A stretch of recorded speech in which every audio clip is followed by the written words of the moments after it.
मैं एक top family के नंबर 1 जीनियस के रूप में रीइंकार्नेट हुआ, लेकिन सबके सामने मेरी फियांसे ने मुझे रिजेक्ट कर दिया। उसने मेरे मुंह पर कहा कि सूयू, तुम जैसे लड़के से शादी करने से अच्छा मैं किसी कुत्ते से शादी कर लूं। इस ऑकवर्ड सिचुएशन में मुझे समझ नहीं आ रहा था कि मेरा पिछला जन्म वाला सेल्फ कितना अंधा था।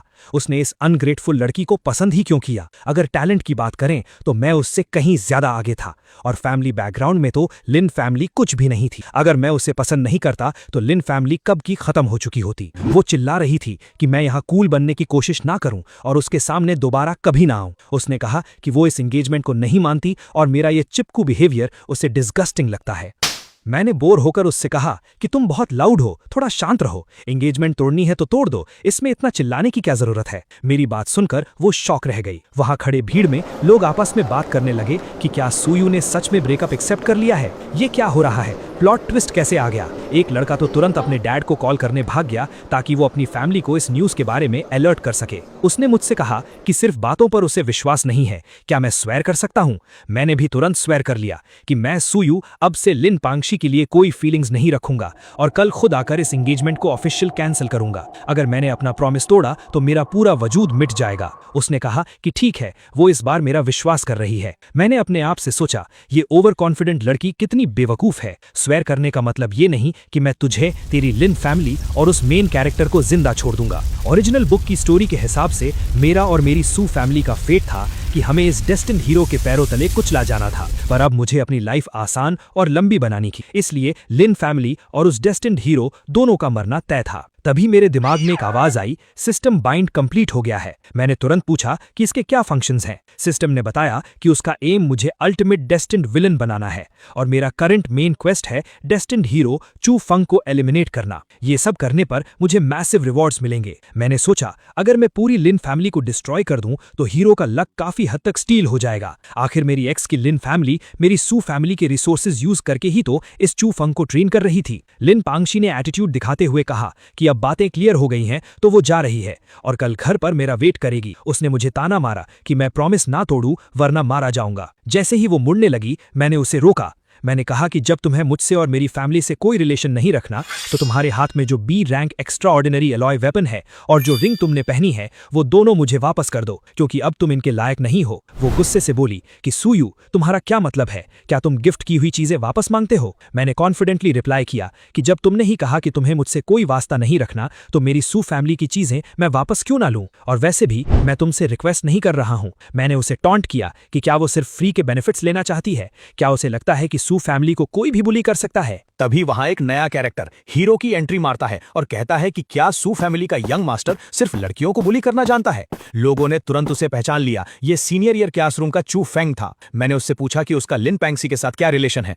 उसने कहा कि वो दोनों अच्छे दोस्त हैं। मैंने सीधे शब्दों में उसकी बोलती बंद कर दी और कहा कि जब ये हमारा पर्सनल मैटर है तो तुम जैसा आउटसाइडर बीच में बोलने वाला कौन होता है। मैंने सबके सामने क्लियर किया कि मैंने जो चीजें दी थी वो कभी एज अ परमानेंट गिफ्ट नहीं दी थी। चू फेंग ने मेरा मजाक उड़ाने की कोशिश की कि सू फैमिली का यंग मास्टर कितना चीप है जो अपने दिए हुए गिफ्ट्स वापस ले रहा है। मैंने उसे इग्नोर किया और लिन पैंगसी से दोबारा स्टर्न आवाज में मांगा। आखिर में उसने गुस्से में वो चीजें वापस फेंक दी और बोली कि ठीक है, ले लो। मैंने उससे कहा कि अपने डैड को रेडी रखना, कल मैं खुद आकर ये एंगेजमेंट तोड़ूंगा। चू फेंग उसे वहां से ले गया और उसे दिलासा दिया कि वो उसके लिए इससे भी अच्छा वेपन ढूंढेगा। जैसे ही वो गए सिस्टम की आवाज आई कि मैंने स्टोरी लाइन सक्सेसफुली चेंज कर दी है, जिसके लिए मुझे एक न्यूबी गिफ्ट पैक मिलता है। मैंने उसे ओपन किया और मुझे एक रेल्म अपग्रेड कार्ड, एक गोल्डन बॉडी 9 स्टेज टेक्निक और 100 किलो 9th रैंक एसेंस मिला। ये मेरे लिए एक बहुत बड़ा सरप्राइज था। मैंने सोचा सिर्फ एक छोटा सा प्लॉट चेंज करने पर इतने मैसिव रिवॉर्ड्स मिले हैं, तो अगर मैं आगे चलकर चू फेंग के बड़े अपॉर्चुनिटी स्टील कर लूं तो क्या मुझे मार्शल सेंट लेवल के रिवॉर्ड्स मिलेंगे?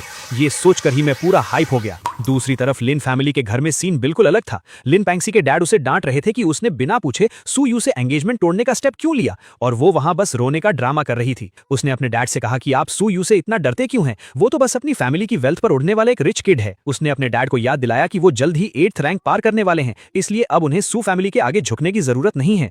वो अपने डैड को मैनिपुलेट कर रही थी कि उन्हें अपनी लिन फैमिली की पुरानी ग्लोरी वापस लानी चाहिए। उसके डैड उसकी इन बातों में आ गए। उन्होंने डिसाइड किया कि जब आज मैं उनके घर आऊंगा तो वो मुझे अच्छे से लेसन सिखाएंगे और एंगेजमेंट तोड़ने के साथ साथ मुझसे माफी भी मंगवाएंगे, क्योंकि उन्हें लगता था कि उनकी बेटी मुझसे कहीं ज्यादा बेटर है। तभी मैंने उनके घर के हॉल में एंट्री ली और एक कोल्ड स्माइल के साथ पूछा, लिन फैमिली के हेड, मुझे समझ नहीं आया कि आप किस तरह की माफी चाहते हैं और क्या आपने मेरी सू सू फैमिली की सारी चीजें रेडी रखी हैं। उन्होंने अपना फेक एटीट्यूड बनाए रखा और कहा कि सूयू, मैं तुम्हारा ब्रेकअप एक्सेप्ट करता हूं, लेकिन कल तुमने मेरी बेटी की जो इंसल्ट की है उसके लिए तुम्हें उससे माफी मांगनी होगी, वरना मैं खुद सू फैमिली के पास जाकर पूछूंगा कि उन्होंने तुम्हें क्या मैनर सिखाए हैं। उनकी बातें सुनकर मुझे हंसी आ गई। मैंने सीधा उनकी औकात दिखाते हुए कहा कि तुम सिर्फ एक 7th रैंक के पीक मार्शल आर्टिस्ट हो, तुम्हारे अंदर इतनी हिम्मत कहां से आई मेरी फैमिली को क्वेश्चन करने की। ये सुनकर वो चिल्ला उठे कि मैं इंसोलेंट हूं और क्या मेरे बड़ों ने मुझे एक ग्रैंड मास्टर की रिस्पेक्ट करना नहीं सिखाया। मैंने उनसे काउंटर किया कि ग्रैंड मास्टर की रिस्पेक्ट तो करनी चाहिए, लेकिन तुम किस स्टेटस से मुझ पर प्रेशर डालने की कोशिश कर रहे हो, तुम्हारी 7th रैंक की कल्टीवेशन से या इस फर्स्ट ईयर फैमिली हेड होने की घमंड से।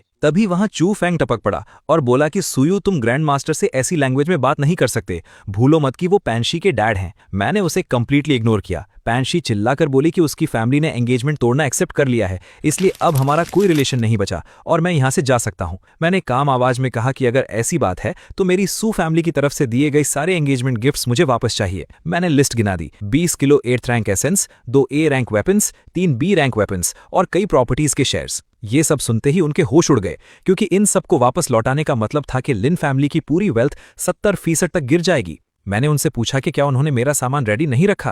पैंशी चिल्लाने लगी कि मैं कितना बेशरम हूं। उसका कहना था कि जब ब्रेकअप मैंने खुद इनिशिएट किया है तो गिफ्ट्स वापस मांगने का मुझे कोई राइट नहीं है। चू फेंग भी बीच में अपनी हीरोगिरी दिखाते हुए बोला कि अगर मैं सच में एक मर्द हूं तो मुझे समझना चाहिए कि ब्रेकअप के बाद दाउरी वापस नहीं मांगी जाती। लिन फैमिली के हेड ने भी कह दिया कि गिफ्ट्स वापस नहीं मिलेंगे और अगर मैं अभी वहां से निकल जाऊं तो वो मेरी डिसरिस्पेक्ट को माफ कर देंगे। ये सुनकर मैं जोर से हंसने लगा। वो गुस्से में आग बबूला हो गया और उसने मुझ पर अटैक करने की कोशिश की,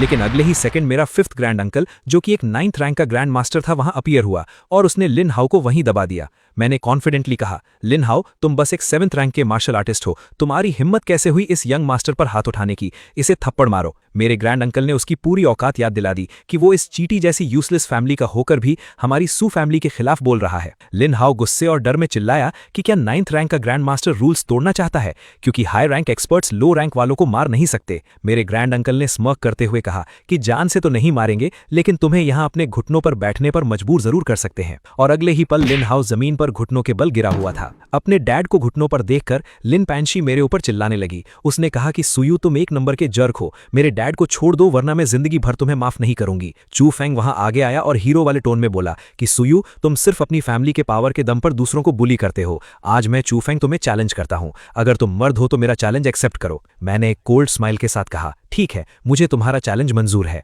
हम दोनों के बीच फाइट शुरू हुई और एक ही झटके में मैंने उसकी पूरी स्पीड और पावर को काउंटर कर दिया। वो होश खो बैठा और चिल्लाया कि ये इम्पॉसिबल है, तुम 6th रैंक के मार्शल आर्टिस्ट कैसे बन गए, कल तक तो तुम सिर्फ अर्ली 5th रैंक थे। मैंने उसे मॉक करते हुए कहा कि छोटे बेवकूफ, इस दुनिया में ऐसी बहुत सी बातें हैं जो तुम्हारी समझ से बाहर हैं। मैंने ऑब्जर्व किया कि उसकी पावर ठीक ठाक थी और उसके अटैक्स में 5th रैंक जैसी स्ट्रांग मेंटल एनर्जी छुपी हुई थी। वो जमीन पर गिरते हुए चिल्लाया कि उसे ये डिफीट मंजूर नहीं है। तुरंत मेरे माइंड में सिस्टम का प्रॉम्प्ट आया। प्रोटैगनिस्ट की मेंटल स्टेट काफी डिस्टर्ब हुई है। सक्सेसफुली प्रोटैगनिस्ट को हिट करने के लिए आपको 1000 विलन पॉइंट्स मिलते हैं। मैंने मन ही मन सोचा, सिर्फ एक छोटा सा अटैक और सीधा 1000 पॉइंट्स। ये चूफेंग तो मेरे लिए एक सोने का अंडा देने वाली मुर्गी बन गया है। चूफेंग गुस्से में पागल हो गया, कहने लगा कि मैंने जरूर कोई घटिया ट्रिक यूज की है और वो दोबारा अटैक करने दौड़ा, लेकिन मैंने उसके अटैक को किसी बच्चे के खिलौने की तरह रोक लिया। मैंने उससे कहा कि मैंने गलती से तेरी थोड़ी तारीफ क्या कर दी, तू तो आसमान में उड़ने लगा, तेरी ताकत सिर्फ एक बच्चे के लेवल की है, इसका मतलब ये नहीं कि तू हम अडल्ट से टकरा सकता है। उसे जमीन पर चटाने के बाद मैं वापस लिन हाउ की तरफ मुड़ा और पूछा कि क्या अब मुझे मेरी सू फैमिली के गिफ्ट्स वापस मिलेंगे। पैंक्सी गुस्से से पागल हो रही थी, चिल्ला रही थी कि लिन फैमिली इतना बड़ा डेट क्यों बेयर करे और मुझे गालियां दे रही थी। मैंने उसकी आवाज बंद करवाई और उसके पास जाकर ध्यान से समझाया, लिन पैंक्सी, तुम गलत फहमी में हो। पहली बात, मैं यहां तुमसे कोई बार्गेन नहीं कर रहा हूं और दूसरी बात, अब तुम्हारी औकात नहीं है कि तुम मेरे सामने इस तरह चिल्ला सको। हालत हाथ से निकलते देखकर लिन हाउ चिल्लाया, स्टॉप, मैं सू फैमिली के सारे गिफ्ट्स लौटाने के लिए तैयार हूं। उसने मुझे उतनी ही वैल्यू के सारे रिसोर्सेज दे दिए। मैंने उन्हें एक्सेप्ट करते हुए कहा, बिल्कुल ठीक, हमारी सू फैमिली की चीजें ऐसे फ्री में नहीं मिलती। तभी सिस्टम की तरफ से एक और रिवॉर्ड साउंड आई। हीरोइन की फैमिली की प्रेस्टीज को सक्सेसफुली डिस्ट्रॉय करने और उनका लक कट करने के लिए आपको S rank Tian UN sword और 3000 विलन पॉइंट्स रिवॉर्ड किए जाते हैं। मैटर सॉल्व होने के बाद मैं मुस्कुराकर उनसे विदा ली। जाते जाते मैंने उन्हें वो 9th रैंक एसेंस दिखाया और टॉन्ट मारते हुए कहा कि वैसे कितने दुख की बात है, मैं ये प्रेशियस एसेंस लिन फैमिली के हेड को गिफ्ट करना चाहता था, लेकिन अब तुम इसके लायक नहीं रहे। मैंने सबके सामने ओपनली अनाउंस कर दिया कि आज से सू फैमिली और लिन फैमिली के बीच कोई कनेक्शन नहीं होगा। सारे बिजनेस टाइज कट। मेरे इस अनाउंसमेंट के तुरंत बाद वहां खड़े टैंक फैमिली और दूसरे बिजनेस पार्टनर्स ने भी पलटवार किया। उन्होंने लिन हाउ से सारे कॉन्ट्रैक्ट्स कैंसिल कर दिए और उल्टा उससे पेनल्टीज मांगने लगे, क्योंकि उनका कहना था कि उन्होंने सिर्फ सू फैमिली के रेफरेंस से लिन फैमिली के साथ बिजनेस किया था। लिन हाउ गुस्से और मजबूरी में चिल्ला कर रह गया। सिस्टम ने फिर से बजाया। हीरोइन की फैमिली को इनडायरेक्टली दबाने के लिए आपको 2000 विलन पॉइंट्स और मिल गए। सीन चेंज हुआ और मैं वापस अपने घर आ गया। मैं वहां बैठा थोड़ा जोन आउट हो गया था, तभी मेरे डैड वहां आए। उन्होंने मुझे बैठने को कहा और बोले कि घर में अकेले जब कोई आउटसाइडर ना हो तो फॉर्मेलिटीज की जरूरत नहीं है। मैंने उनसे पूछा कि क्या वो एक्स्ट्रा टेरिटोरियल बैटलफील्ड पर वापस जा रहे हैं। उन्होंने बताया कि कुछ छोटी मोटी बातें हैंडल करने के बाद वो वापस निकल जाएंगे, पर जाने से पहले उन्होंने मुझे समझाया कि अब जब मेरी आंखें खुल चुकी हैं तो मुझे इस फ्री टाइम में प्रॉपरली ट्रेन करना चाहिए। मैंने पिछले कुछ सालों में काफी टाइम वेस्ट कर दिया था। उन्होंने मुझे खुशखबरी दी कि उन्होंने पूरी फैमिली को ऑर्डर्स दे दिए हैं कि मेरी ट्रेनिंग रिसोर्सेज की अब कोई लिमिट नहीं होगी। ये सुनकर मैं अंदर ही अंदर खुशी से पागल हो रहा था। सही में घर में ऐसी इनफाइनाइट वेल्थ होना किसी सपने जैसा था। मैंने पूरे कॉन्फिडेंस से डैड को अश्योर किया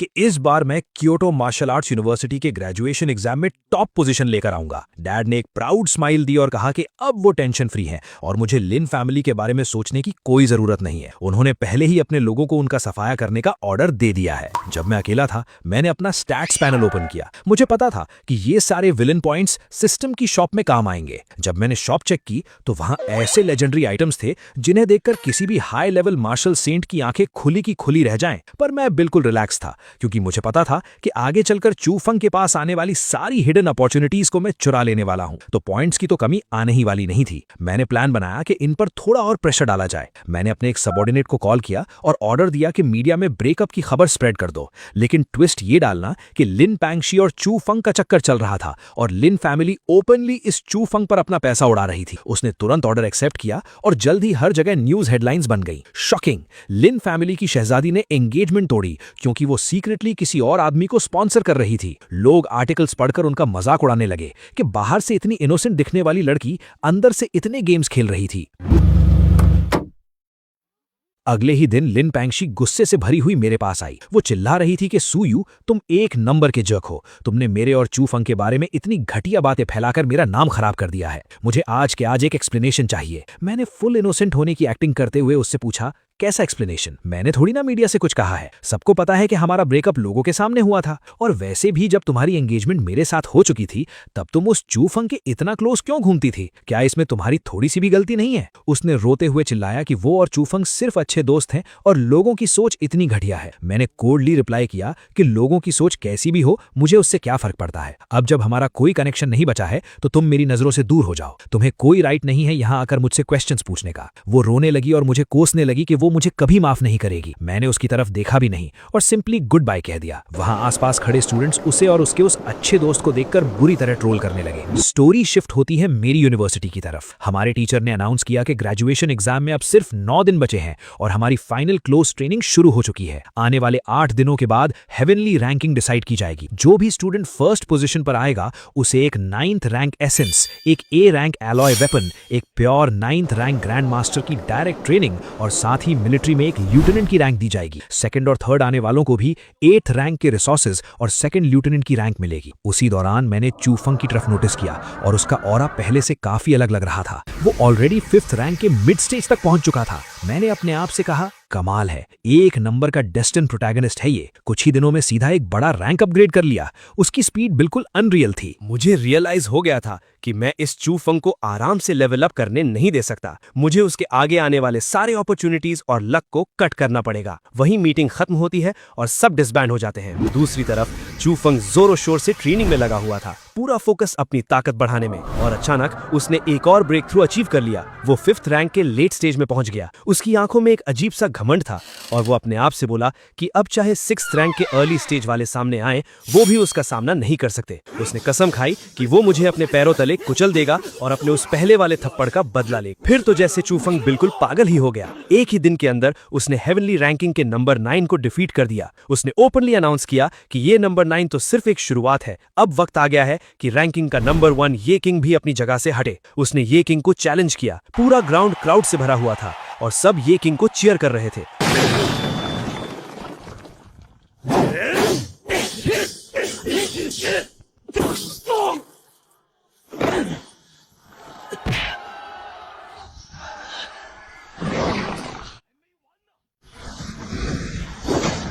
पर आखिर में चूफंग ने अपना पावर दिखाया और ये किंग को भी नॉकआउट कर दिया।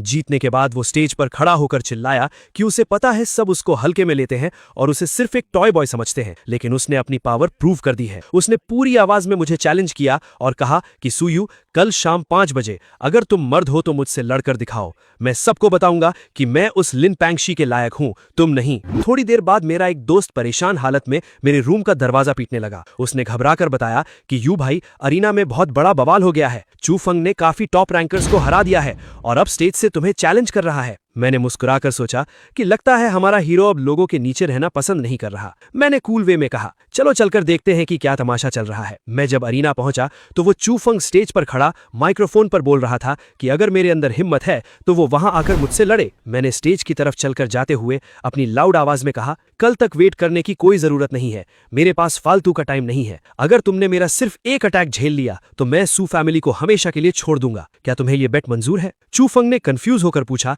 कि मैं रिटर्न में क्या बेट चाहता हूं। उसने क्लियरली कह दिया कि अगर मैं उससे पैंगशी को छोड़ने के लिए कहूंगा तो वो ये नहीं करेगा। मैंने हंसकर उसकी धज्जियां उड़ा दी और कहा, मेरी ऐसी थर्ड क्लास औरत में कोई इंटरेस्ट नहीं है। मैं इस बेट में तुमसे कुछ नहीं मांग रहा क्योंकि तुम्हारी खुद की कोई वैल्यू नहीं है। ये बेट तो बस इसलिए है ताकि मैं तुम्हारा ये अनोइंग बोलना बंद करवा सकूं। चूफंग गुस्से में आकर बोला कि फालतू बातों का कोई फायदा नहीं, अभी इसी वक्त लड़ते हैं। दोनों स्टेज पर आमने सामने खड़े थे। उसने अपनी स्वॉर्ड निकाली और चिल्लाया कि सुयू, ये स्ट्राइक मेरे उस पुराने थप्पड़ का बदला है। उसने अपना ultimate star sword art use किया और हवा में जंप लगाकर मेरे सर के ऊपर से अटैक करने लगा। मैंने बिल्कुल बोल्ड टोन में कहा, मेरे अंदर एक प्रॉब्लम है कि मुझे पसंद नहीं कि कोई मेरे सर के ऊपर उड़ने की कोशिश करे। वो एटीट्यूड में चिल्ला रहा था कि मैं इस अटैक को डिफेंड नहीं कर पाऊंगा और मुझे सरेंडर कर देना चाहिए। मैंने सिर्फ एक वर्ड कहा, नॉइजी, और एक छोटी सी मूवमेंट के साथ मैंने उसके इस सबसे स्ट्रॉन्ग अटैक को मिट्टी में मिला दिया। चूफैंग शॉक से पागल हो गया कि ये कैसे पॉसिबल है। मैंने उसे याद दिलाया, मैंने कहा था ना कि मुझे पसंद नहीं कोई मेरे सर पे चढ़े।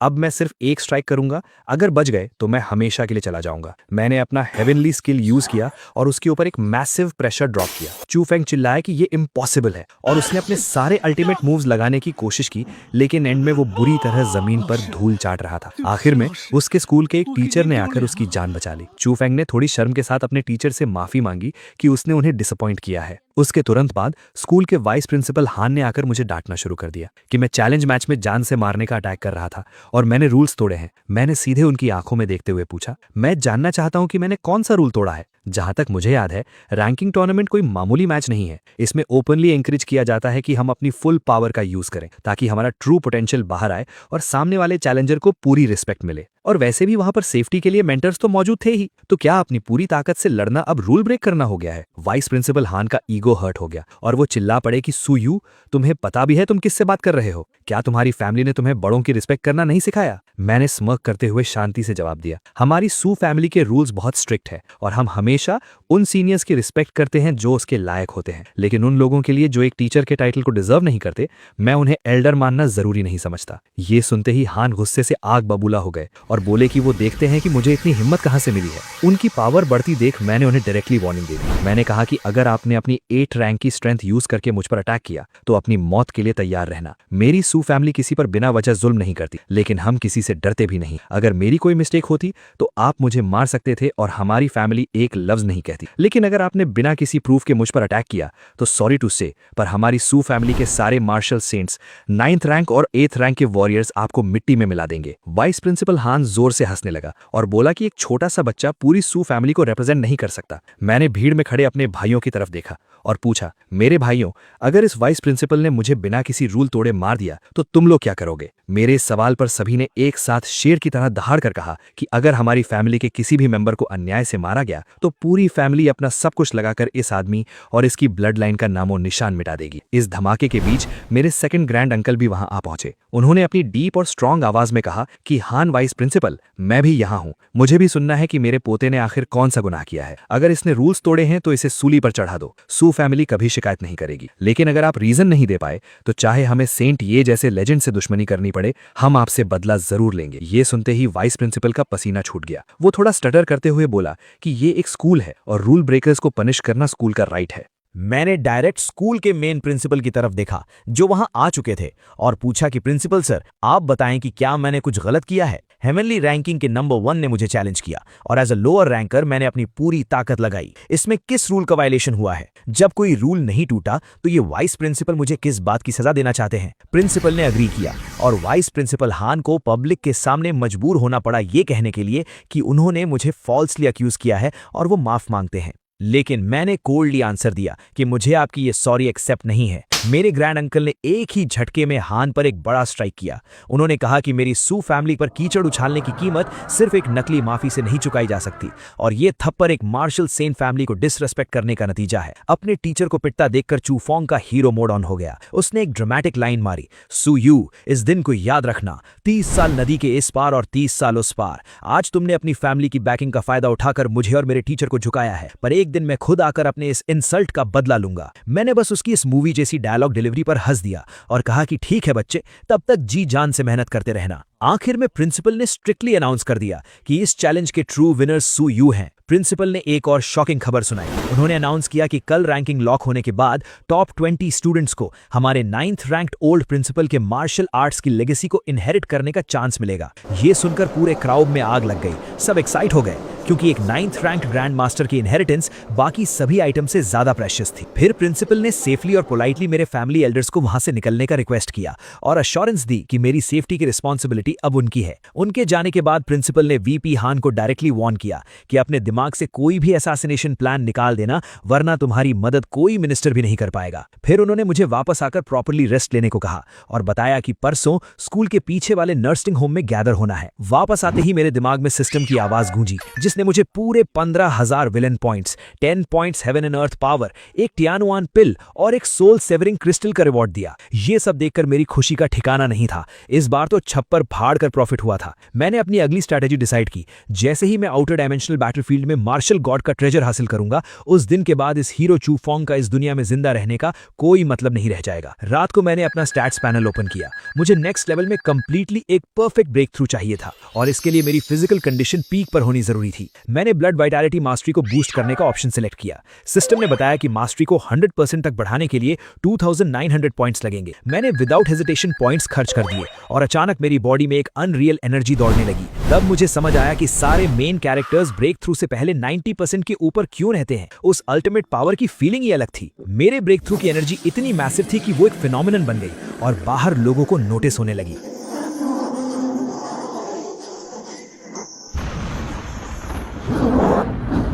लोग आसपास पॉइंट आउट करके बोलने लगे कि सुयू के विला के ऊपर से निकल रही ये एनर्जी तो हेवनली सोल ग्रैंड मास्टर बनने की है। ये बात सुनकर मेरे ग्रैंड अंकल्स भी तुरंत वहां आ गए और उनकी आंखें हैरत से फटी की फटी रह गईं। उन्हें लगता था कि मैं एक लड़की के पीछे बर्बाद हो रहा हूं, पर उन्हें यह नहीं पता था कि मैं सीक्रेटली ग्रैंड मास्टर लेवल पर पहुंच गया था। आसमान में बिजलियां कड़कने लगी, पर वो डिस्ट्रक्शन वाली बिजलियां नहीं थी। उनके अंदर एक रिच लाइफ फोर्स छुपी हुई थी, जैसे डिस्ट्रक्शन के अंदर नया जन्म। मैंने उस लाइफ फोर्स को कैच किया और अपनी बॉडी के अंदर इमोर्टल सब्सटेंस बनाना शुरू कर दिया। कुछ देर की इंटेंसली हार्ड ट्रेनिंग के बाद मैंने आखिरकार अपने आप को 7th रैंक की ग्रैंड मास्टर रैंक में सक्सेसफुली अपग्रेड कर लिया। मेरी बॉडी ऐसे ग्लो कर रही थी जैसे अंदर एक आग जल रही हो। मैं खुद से सोचने लगा कि एक टिपिकल 7th रैंक वॉरियर के कंपैरिजन में अब मेरा कॉम्बैट पावर कितना डेडली होगा। मुझे इतना कॉन्फिडेंस था कि मैं अकेले ही आउटर स्पेस बैटलफील्ड पर किसी को भी मार सकता था। मेरे ग्रैंड अंकल ने मुस्कुराकर मेरी पूरी बॉडी का फाउंडेशन और सॉलिड ऑरा देखते हुए मेरी जमकर तारीफ। मैंने प्योरली हम्बल होकर थैंक यू कहा। उन्होंने बड़े फख्र से कहा कि जिस स्पीड से मेरा टैलेंट ग्रो हो रहा है,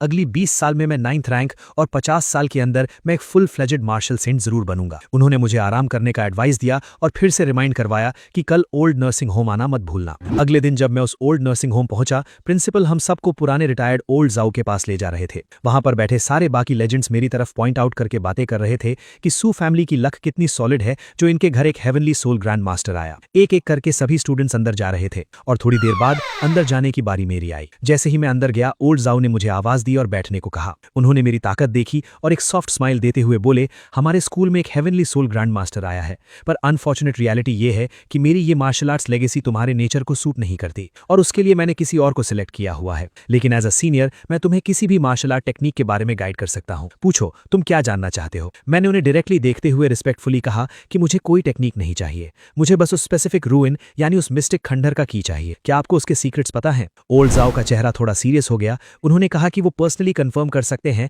कि अंदर के सीक्रेट का मार्शल गॉड से दूर दूर तक कोई रिलेशन नहीं। मुझे उनकी इस कंफर्मेशन से समझ आ गया था कि मेरा टारगेट कंफर्म है। फिर ओल्ड जाओ ने एक रिक्वेस्ट रखी। उन्होंने कहा कि 19th सिटी में उनके एक बहुत पुराने दोस्त का बेटा रहता है। अगर मैं आने वाले 100 सालों तक उसकी प्रोटेक्शन की रिस्पॉन्सिबिलिटी लेता हूं तो वो की वो मुझे दे देंगे। मैंने विदाउट एनी डाउट ये डील फाइनल कर दी। मैंने कहा 100 साल की प्रोटेक्शन तो एक बहुत छोटी चीज है। अगर उसके अंदर अच्छा टैलेंट हुआ तो मेरी सू फैमिली उसको टॉप टियर रिसोर्सेज देकर एज अ लेजेंड ट्रेन करेगी। ये सुनकर ओल्ड जाओ बहुत सेटिस्फाई हुए और उन्होंने मुझे वो की सौंप दी। उन्होंने अपनी पसंद की एक और रेयर मिस्टीरियस आइटम मुझे पकड़ा दी, ये कहते हुए कि अब उनका अंत पास है तो इन सब का उन्हें कोई काम नहीं है, बस उनके उस दोस्त के बेटे का थोड़ा ध्यान रखना। मेरे मन में ख्याल आया कि वाह, ये चू फंग का एक और बड़ा अपॉर्चुनिटी मैंने चुरा लिया। फिर उन्होंने हंसकर मुझे बाहर भेज दिया ताकि वो बाकी के स्टूडेंट्स को अपनी रियल लेगेसी दे सके। बाहर आते ही सिस्टम का प्रॉम्प्ट आ गया, अपने दुश्मन प्रोटैगनिस्ट की अल्टीमेट अपॉर्चुनिटी चुराने के लिए बधाई हो, आपको एक स्टार शैटरिंग रैंक वेपन दिया जाता है। स्कूल ने फाइनल नोटिस रिलीज किया कि अब हमें ठीक 7 दिन बाद असेंबल होना है। हम सब की final testing extra territorial battlefield पर होगी और हमारा प्राइमरी गोल वहां जिंदा बचकर वापस आना था। कैमरा शिफ्ट होता है दूसरी तरफ, जहां चू फेंग ने अपने आइसोलेशन की ट्रेनिंग कंप्लीट कर ली थी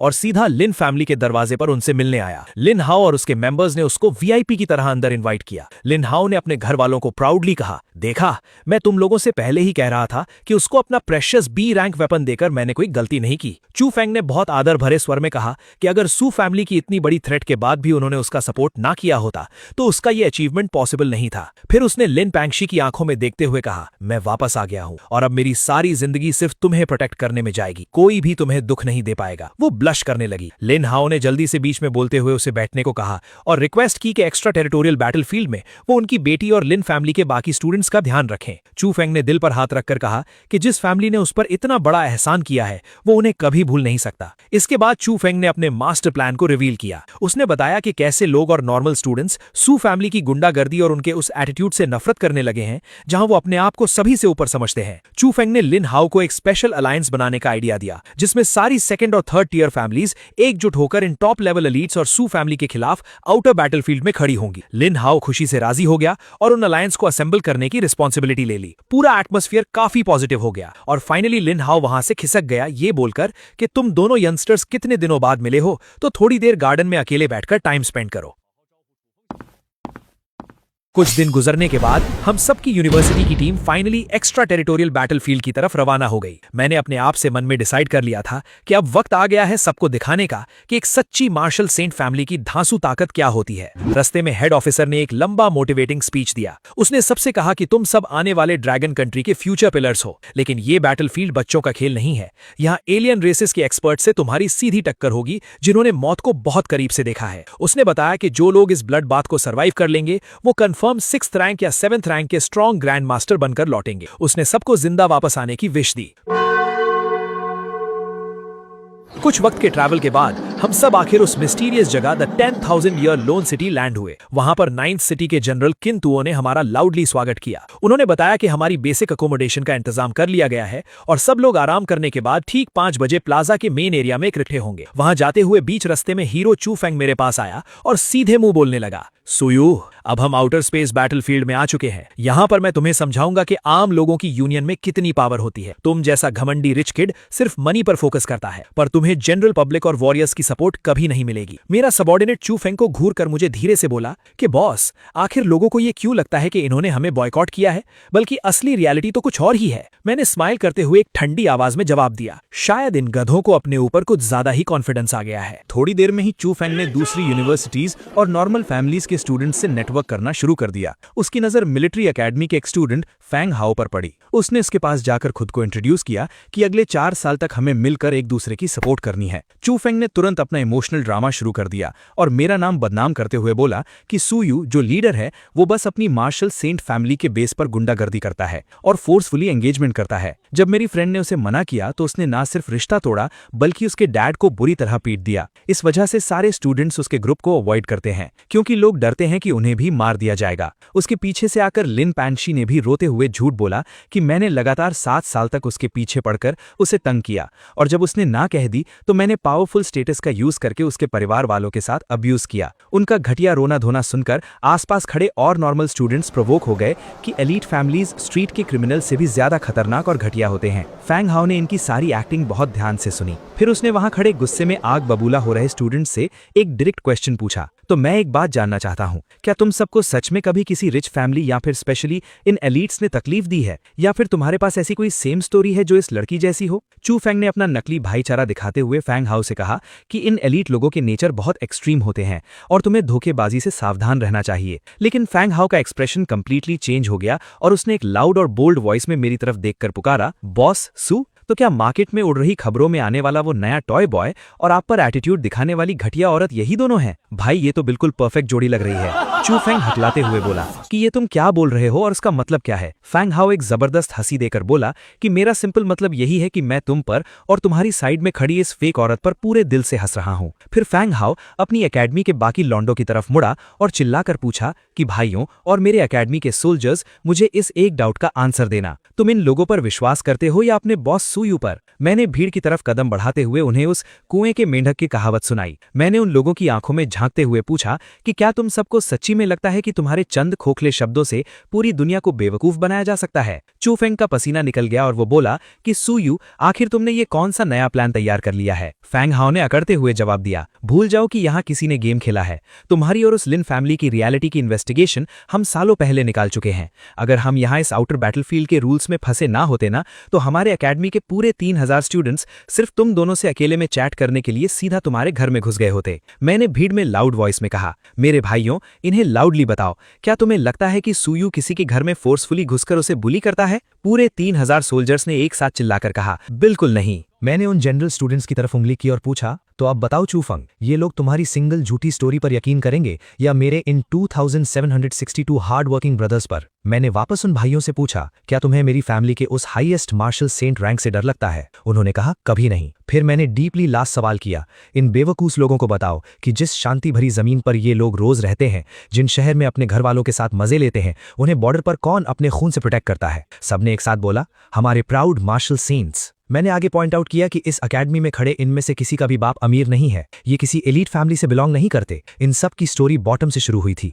सब ने मेहनत करके बिना पैसे लगाए इन स्कूल्स और अकेडमी में एंट्रेंस निकाली और इन्होंने अपनी ये हार्ड वर्किंग फेट हम जैसे टॉप फैमिलीज की चैरिटी और बेसिक रिसोर्सेज से बिल्ड की है। हमने इनसे कभी बदले में कुछ मांगा तक नहीं। हमारी मदद से ये अपग्रेड होकर अपने देश के पूरे पिलर्स बन जाते हैं। तो क्या इनमें से किसी के चेहरे पर मेरे या एलीट फैमिलीज के अगेंस्ट गुस्सा दिख रहा है? हम इनको दबाकर रखते हैं। मैंने लाउडली तमाचा मारते हुए पूछा, जब एक अच्छी कंडीशन से उठने वाला चू फेंग जैसा बंदा खुद को गरीब विक्टिम बुलाता है, तो फिर इन सच्चाई में ग्राउंड से उठे हुए गरीबों का टैग आखिर क्या बनेगा? फैंग हाउ ने आगे जाते हुए चू फेंग को अल्टीमेट रियलिटी हिट की। उसने कहा, बॉस सू बिल्कुल ठीक कह रहे हैं, तुम्हें किसी एलीट ने परेशान नहीं किया है और तुम लोग सिर्फ इंटरनेट ट्रेंड्स फॉलो करके एलीट से नफरत कर रहे हो। ध्यान से सुनना तुम सबके सब, ये अकेडमी सूयू की इज्जत उसके बाप की रैंक के बेस पर नहीं करती है। हमारी औकात सूयू ने फ्रेशमैन कॉलेज के फर्स्ट ईयर में ही दिखा दी थी। सिर्फ सेम जनरल पावर लेवल का यूज करते हुए बॉस सू ने ग्राउंड में अकेले उतरकर पूरे 3000 स्टूडेंट्स की हड्डियां तोड़ डाली थी और एक रिकॉर्ड फाइट में कभी नहीं हारे थे। तुम बच्चे लोगों को क्या इस अल्टीमेट रॉ पावर के लेवल डिफरेंस का अंदाजा भी है? उस शांति भरे शॉक के बाद मेरी आंखों के सामने फिर से सिस्टम पॉपअप फ्लैश हुआ।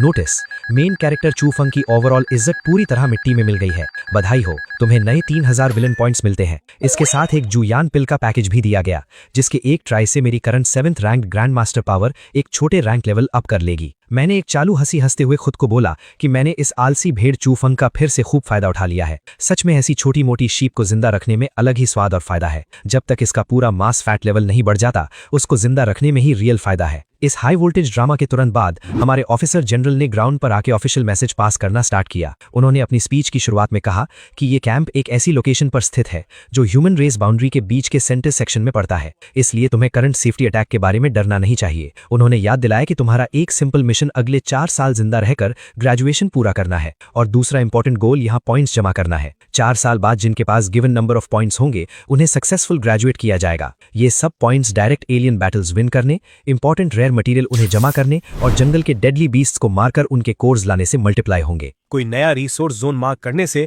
पॉइंट्स ऑटोमेटिकली प्लस हो जाएंगे, लेकिन उन्होंने स्पेशली ये बात पॉइंट आउट करी कि किसी भी रेयर मटेरियल को जबरदस्ती आर्मी को देना रिक्वायर्ड नहीं होगा। ये प्योरली बस मार्क्स बढ़ाने का ऑप्शन होता है। फ्री एक्टिविटीज शुरू करने से पहले उन्होंने 2 रूल्स रिलीज किए। अगले दिन हम सभी आउटर लिमिट वाले अनटच्ड जंगल एरिया में एग्जैक्ट 10 दिन के रियल बैटल ट्रायल के लिए उतरेंगे। टास्क बहुत स्ट्रेट था, ज्यादा से ज्यादा डेडली क्रीचर्स हंट करके उनकी एनर्जी कोर्स हासिल करना, जिससे हमारी रियल टाइम आवर और रैंक्स अपडेट होंगी। लास्ट अनाउंसमेंट में ये बताया गया कि इन पूरे टास्क में लिस्ट में आने वाले टॉप 10 कैंडिडेट्स को डायरेक्ट आगे फर्स्ट सिटी ट्रांसपोर्ट किया जाएगा, जहां इन सारे ब्लू प्लैनेट यूनिवर्सिटीज की सबसे बड़ी क्लैश बैटल टूर्नामेंट अनाउंस की जाएगी, जिसमें मैसिव आइटम्स एंड रिवॉर्ड्स दिए जाएंगे। इस अनाउंसमेंट के साथ ही उन्होंने आईडी कार्ड्स बांटना चालू करा और उन्होंने फाइनली हम सबको इस फील्ड को रैंडमली एक्सप्लोर करने की परमिशन दे दी। मेरे पापा सूलोंग की तरफ से कम्युनिकेशन आया। थोड़ी देर में मुझे बुलाया गया उनके पास। पापा ने कहा इस बार तुम्हें बुलाया है क्योंकि कुछ बातें बतानी है। कल की 20 असेसमेंट में जाने की जरूरत नहीं, बेस में आराम से कल्टीवेशन करो। असली काम यह है कि इस बार के 5 रीजन्स एक्सचेंज कंपटीशन में मुझे चाहिए कि तुम नियॉन और हेफई रीजन वाले रिप्रेजेंटेटिव स्टूडेंट्स को टेस्ट करो। उनमें कुछ अलग सा नोटिस करना है। हमें खबर मिली है कि इन दोनों रीजन्स पर शक है कि वो एलियन रेस के साथ मिले हुए हैं। मैंने कहा यह काम मुझ पर छोड़ दो, चूंकि आपने इतनी हिम्मत दिखाई है तो मैं इसे पूरी तरह संभाल लूंगा। पापा ने कहा अगर इस मामले में एक मार्शल सेंट इन्वॉल्व्ड है तो मुझे शांति मिल गई। फिर उन्होंने कहा बेटा, असेसमेंट खत्म होने के बाद मैं फ्रंट लाइन जाकर तुम्हारे ग्रैंडफादर से मिलना चाहता हूं। वो भी तुमसे मिलने को बहुत बेचैन है, पर अफसोस फ्रंट लाइन पर एक एलियन रेस का मार्शल सेंट उन पर इतनी नजर रखता है कि वो वहां से निकल ही नहीं पाते। फिर पापा ने जनरल क्विन से कहा ठीक है, अब इतना ही। जनरल क्विन, तुम्हें परेशान करने के लिए माफी। जनरल क्विन ने कहा फैमिली हेड, आप ऐसी बात क्यों कह रहे हैं? मेरी जान तो आपने ही बचाई थी उस साल, और आपने तो मेरे लिए 9th ग्रेड ब्रेक थ्रू के रिसोर्सेज भी तैयार किए थे। मैं तो सिर्फ यंग मास्टर को बुलाने आया हूं, कोई बड़ी बात नहीं। पापा ने ठीक किया, रिसोर्सेज तो तुमने अपनी मिलिट्री मेरिट से एक्सचेंज किए थे, मैंने तैयार नहीं किए थे। ये बात साफ रहनी चाहिए। मैंने जनरल क्विन को बधाई दी। कंग्रेचुलेशंस जनरल क्विन, आप जल्द ही 9th ग्रेड ग्रैंड मास्टर बनने वाले हैं। लगता है आपका लेफ्टिनेंट जनरल तक प्रमोट होना भी बस वक्त की बात है। जनरल क्विन ने हंसते हुए कहा सू यंग मास्टर मजाक कर रहे हैं, ये तो सिर्फ लक है। फिर उन्होंने कहा चलो मिलिट्री बेस में कुछ खाते हैं, इतने सालों से नहीं आए तो शायद बीस्ट मीट का स्वाद ही भूल गए होंगे। असेसमेंट खत्म होने पर चू फैंग ने एक डरावना सा स्कोर बनाया। 7280 पॉइंट्स के साथ 20 7वें ग्रेड के बीस्ट को मारकर पहला नंबर लिया। ये चिंग दूसरे नंबर पर, फैंग टिंग तीसरे नंबर पर, और इस तरह एक्सचेंज कंपटीशन की सीट्स ऑफिशियली लॉक हो गई। इंस्ट्रक्टर ने कहा मैं पहले सिटी लॉर्ड के रेसिडेंस में रिपोर्ट देने जाता हूं, तुम सब यहां आपस में मिल लो। फिर वहां कंपटीशन के दौरान एक छोटा सा ड्रामा शुरू हो गया। एक आदमी लिन पैंक्सी को छेड़ते हुए बोला सुंदर हो पर सिर्फ 5th ग्रेड होकर भी कंपटीशन में आ गई। लगता है तुम्हारे ज़ेनजियांग की मार्शल डाउ बहुत कमजोर हो गई है। आज रात किसी जगह बैठकर थोड़ा ड्रिंक नहीं करते? वो लड़की गुस्से में बोली। कितना घिनौना आदमी है। उसके पास खड़े चू फैंग ने कहा अभी हाथ मत उठाओ, इन्हें थोड़ी देर और जीने दो, अरीना में मैं इन्हें इसकी कीमत चुकवा दूंगा। फिर अचानक एक लड़की अरीना में आई। वो आदमी फिर बोला सुंदर हो, मैं तुम्हें अलग से बात करने के लिए इनवाइट करना चाहता हूं, थोड़ी मार्शल डाउ की डिस्कशन कर लेते हैं, कैसा रहेगा? Get lost. उसने जवाब दिया औरत, ये ऑर्डर है, रिक्वेस्ट नहीं। तभी मैं वहां पर गया और उसे जमीन पर दे मारा। हम जैसे लोगों से बात कर पाना तुम्हारी जिंदगी का सबसे बड़ा सौभाग्य है। अगर ठीक से बोलना नहीं आता तो चुप ही रहो। वो गुस्से में फट पड़ा। कमीने, मुझे हाथ लगाने की हिम्मत कैसे की? मैं जरूर तुम्हें इसकी भारी कीमत चुकवाऊंगी, छोड़ो मुझे। किसी ने उसे रोका। फिर वो बोली आज अगर कोई जवाब नहीं मिला तो ये मामला यहीं खत्म नहीं होगा। मैंने कहा धमकी दे रही हो मुझे? वो फिर बोली कमीने, ले मेरा एक पंच। तभी झगड़ा शुरू हो गया।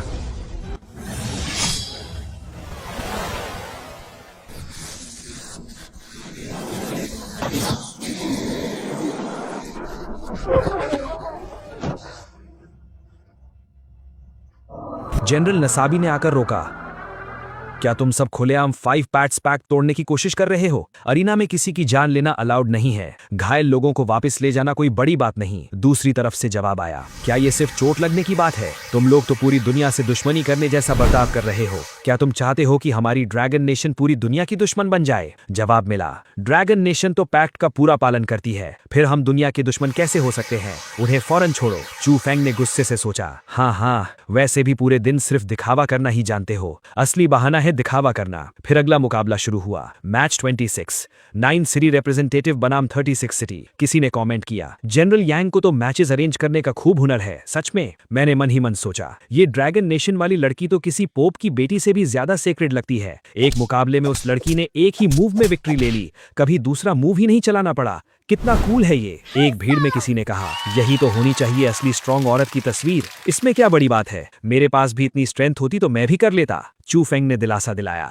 हमारी पांशी तो जरूर पूरी दुनिया को हैरान कर देगी। तब देखना कैसे कैसे जीनियसेस को साइड में हट जाना पड़ेगा। मैंने कहा, फर्स्ट प्लेस और 10th प्लेस की रिलेशनशिप तो शहद जैसी मीठी लग रही है। ये कहते हुए मैं चू फेंग और लिम पांशी की तरफ इशारा कर रहा था। मेरे एक पार्टनर ने उस लेवल 5 लड़की की तारीफ की जिसने लेवल 6 के 20 जीनियसेस को हराकर 10th रैंक हासिल की थी। मैंने उसको बताया कि उसके पास जरूर फीमेल सेंट जैसी टैलेंट होगी। पार्टनर ने कहा, मैं तो छोटी सोच रखता था। इतना हेवन डिफाइंग टैलेंट है तो इस बार की असेसमेंट सुरक्षित है, अनराइवल्ड है बस। फिर चू फेंग कहने लगे, सू यू, इतना सार्केज्म मत दिखाओ। जब अरीना में आओगे तो मैं तुम्हें पानशी के सामने घुटनों पर झुकवाकर माफी मंगवाऊंगा। मैंने कोल्डली उसके मुंह पर हंसकर बोल दिया कि मैं एक्चुअली देखना चाहता हूं कि अरीना में आखिर उसकी खुद की मौत कैसे होती है। अगले मैच में हमारी 9 सिटी का मुकाबला 36 सिटी की टीम के साथ मीले मोड में होना था। मैंने अरीना में आकर उन घमंडी दुश्मनों को बता दिया कि अब उनका मरने का वक्त आ गया है। वो बदले में मुझे जान से मारने की धमकियां देने लगे। जैसे ही फाइट शुरू हुई,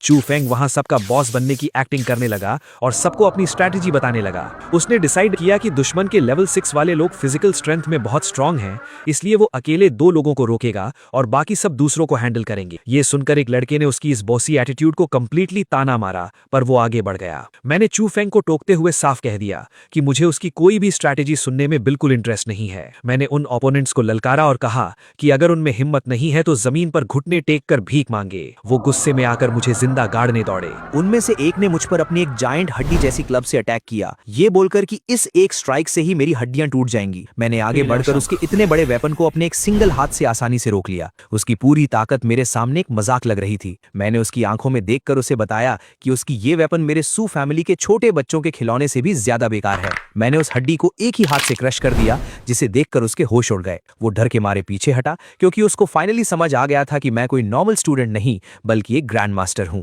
मेरे दोस्तों ने मुझे आगे का स्टेज क्लियर करने को बोला, क्योंकि वो समझ गए थे कि मैं सबको अकेले ही मिटा सकता हूं। मैंने उन्हें पीछे हटकर तमाशा देखने को बोला और अकेले ही उन सबका सामना करने आगे बढ़ा। उस बाल्ड आदमी ने गुस्से में डार्क पावर से मुझ पर अटैक किया, पर मेरे पास आते ही वो एक इनविजिबल पावर फील्ड से टकराकर जमीन पर धंस गया। मैंने उन्हें उनकी वीक औकात याद दिलाई, जिसे सुनकर वो सब एक साथ मुझे हमेशा के लिए सुलाने के लिए आगे बढ़े। उन्होंने 36 सिटी के प्राइड के नाम पर अपना आखिरी डार्क अटैक लॉन्च किया। मैंने 9 रीजन्स की पावर को अपनी स्वॉर्ड में जगाया और हेवनली स्लॉटर स्किल यूज किया। मेरा एक ही पावरफुल स्लैश उन सबकी मौत का पैगाम बनकर निकला। वो अपनी आंखों पर यकीन ही नहीं कर पा रहे थे कि मैं लेवल 7 से कितना ऊपर का मॉन्स्टर हूं। मैंने उन्हें बताया कि 36 सिटी की फिजिकल स्ट्रेंथ में इतनी भी पावर नहीं है कि मैं थोड़ा सा भी सीरियस हो सकूं, इसलिए मैं उन सबको आखिरी बार कचरे की तरह साफ कर रहा था। चू फेंग अरीना के बाहर से चिल्ला रहा था कि मैं रूल्स तोड़कर देश को बदनाम कर रहा हूं। मैंने उस व्हाइट नाइट को पूरी तरह इग्नोर किया। उन बचे हुए दुश्मनों ने गुस्से में आकर अपनी एलियन बीस्ट्स वाली म्यूटेटेड पावर निकाल ली, जिससे साफ हो गया कि उन्होंने एलियन रेसेस से अलायंस कर लिया था।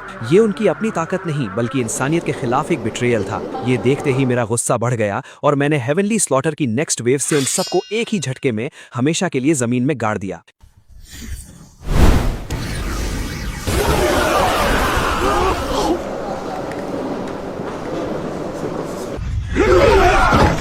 ये सब देखकर नसाबी और शेंडाई जाओ चांग जैसे जनरल्स गुस्से में पागल हो गए और उन्होंने मुझ पर रूल्स तोड़ने का नाटक करके मुझ पर अटैक करने का फैसला किया। मैंने यांग जिन को साइड किया और शेंडाई जाओ चांग की तरफ पॉइंट करते हुए पूरी दुनिया को बताया कि उन सब में कितना बड़ा खोट है। मैंने उसको और उसकी आर्मी को एक घटिया कचरा बताया जो मेरे रास्ते का कांटा नहीं बन सकते थे। नसाबी ने आगे बढ़कर मुझे धमकाया कि उसका बाप लेवल 9 पर है और वो एक होली गॉड का स्पेशल डिसाइपल है, इसलिए मैं उसे मार नहीं सकता। मैंने जोर से हंसकर उसको सिखाया कि जिसे वो होली गॉड बोलता है वो सिर्फ एलियन रेस का पाला हुआ एक सस्ता कुत्ता है। मैंने अपनी स्वॉर्ड स्विंग की और उस बाल जनरल को भी बिना सोचे समझे एक ही बार में सीधा नर्क भेज दिया। उसके बाद शेंडाई जाओ चंग अपनी लेवल 8 की लाइटनिंग पावर के साथ हवा में उड़ते हुए मेरे ऊपर अटैक करने आया, ये सोचकर कि मैं उसके इस अल्टीमेट मूव के सामने नहीं टिक पाऊंगा। मैंने कोल्डली अपनी वॉइड स्वॉर्ड बाहर निकाली और उसके लेवल 8 के अटैक को एक मजाक की तरह काटकर उसको 2 हिस्सों में तोड़ दिया। चू फेंग ये सब दूर से देखकर सदमे में जमा हुआ था। उसकी आंखों में आंसू थे और वो जल भुनकर सोच रहा था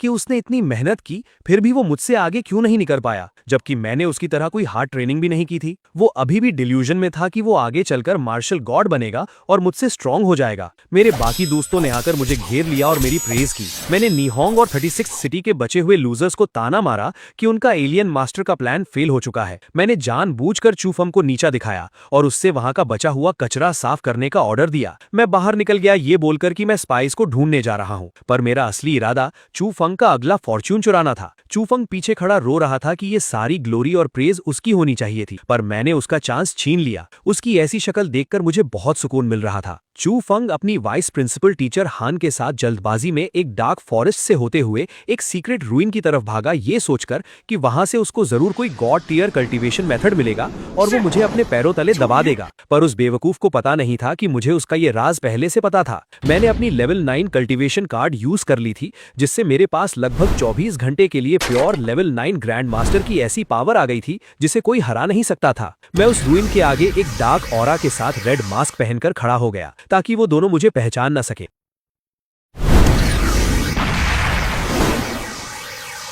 जैसे ही चू फंग और उसकी टीचर वहां पहुंचे और उन्होंने उस पत्थर के दरवाजे को गोल्डन की से खोला, मैं वहां उनके ठीक पीछे आ गया। मेरा ऑरा इतना हैवी था कि चू फंग की टीचर डर के मारे जमीन पर गिर गई और घुटने टेक कर मुझसे माफी मांगने लगी। मैंने अपनी डीप आवाज में उन्हें वॉर्न किया कि मैं इस सीक्रेट रूइन को सालों से प्रोटेक्ट कर रहा हूं और उनका ऐसे दरवाजा तोड़कर आना एक चोर का काम है जिसे मैं जिंदा नहीं छोड़ूंगा। उसकी टीचर तो रोकर माफी मांग रही थी, पर वो घमंडी चू फंग आगे आकर मुझ पर ही चिल्लाने लगा कि ये रूइन उन्होंने डिस्कवर किया है और वो गोल्डन की भी उसकी है, इसलिए सब कुछ उनका है। उसकी टीचर ने जल्दी से चू फंग को चुप कराया और अपनी बैकग्राउंड बताने लगी कि उसका बॉस ये ताओ है और उसका बाप लेवल 9 का रिसर्च डायरेक्टर है। उसने मुझे अपना सारा सामान लेने का ऑफर दिया, बस उनकी जान बख्शने के बदले में। मैंने हंसते हुए कहा कि तुम जैसे छोटे एंट्स के पास मुझे देने के लिए ऐसी कोई चीज नहीं है। मैंने अपनी स्वॉर्ड निकाली और उन दोनों को ठीक 30 सेकंड्स दिए ये डिसाइड करने के लिए कि आज वहां दोनों में से कौन मरेगा और कौन जिंदा वापस जाएगा। वक्त पूरा होते ही मैंने उनसे उनका फाइनल डिसीजन पूछा।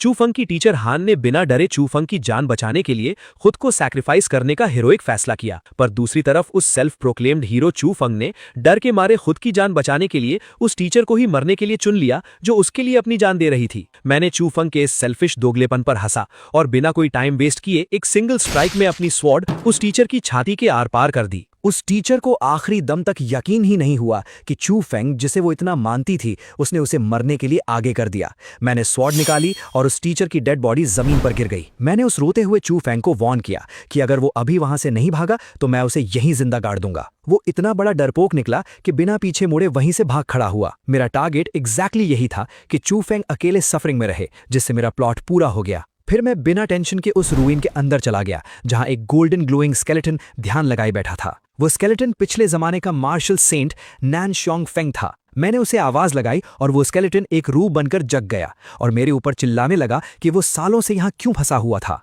उसने मुझे बताया कि उसने मार्शल सेंट बनने के लिए बहुत सैक्रिफाइस किया था, पर उसके लेवल अप होते ही एलियन रेसेस के स्ट्रॉन्ग फाइटर्स ने उस पर पीछे से अटैक करके उसे मरने की हालत में छोड़ दिया था। उसने रोते हुए कहा कि वो बस 3 साल में मर गया और उसे बिल्कुल शांति नहीं मिली। मैंने उसकी रोने वाली सैड स्टोरी को सुनकर कैजुअली कहा कि उसकी लाइफ और डेथ से मेरा कोई लेना देना नहीं है। उस रूह ने गुस्से में पागल होकर अपना सबसे स्ट्रॉन्ग अटैक मुझ पर फेंक दिया।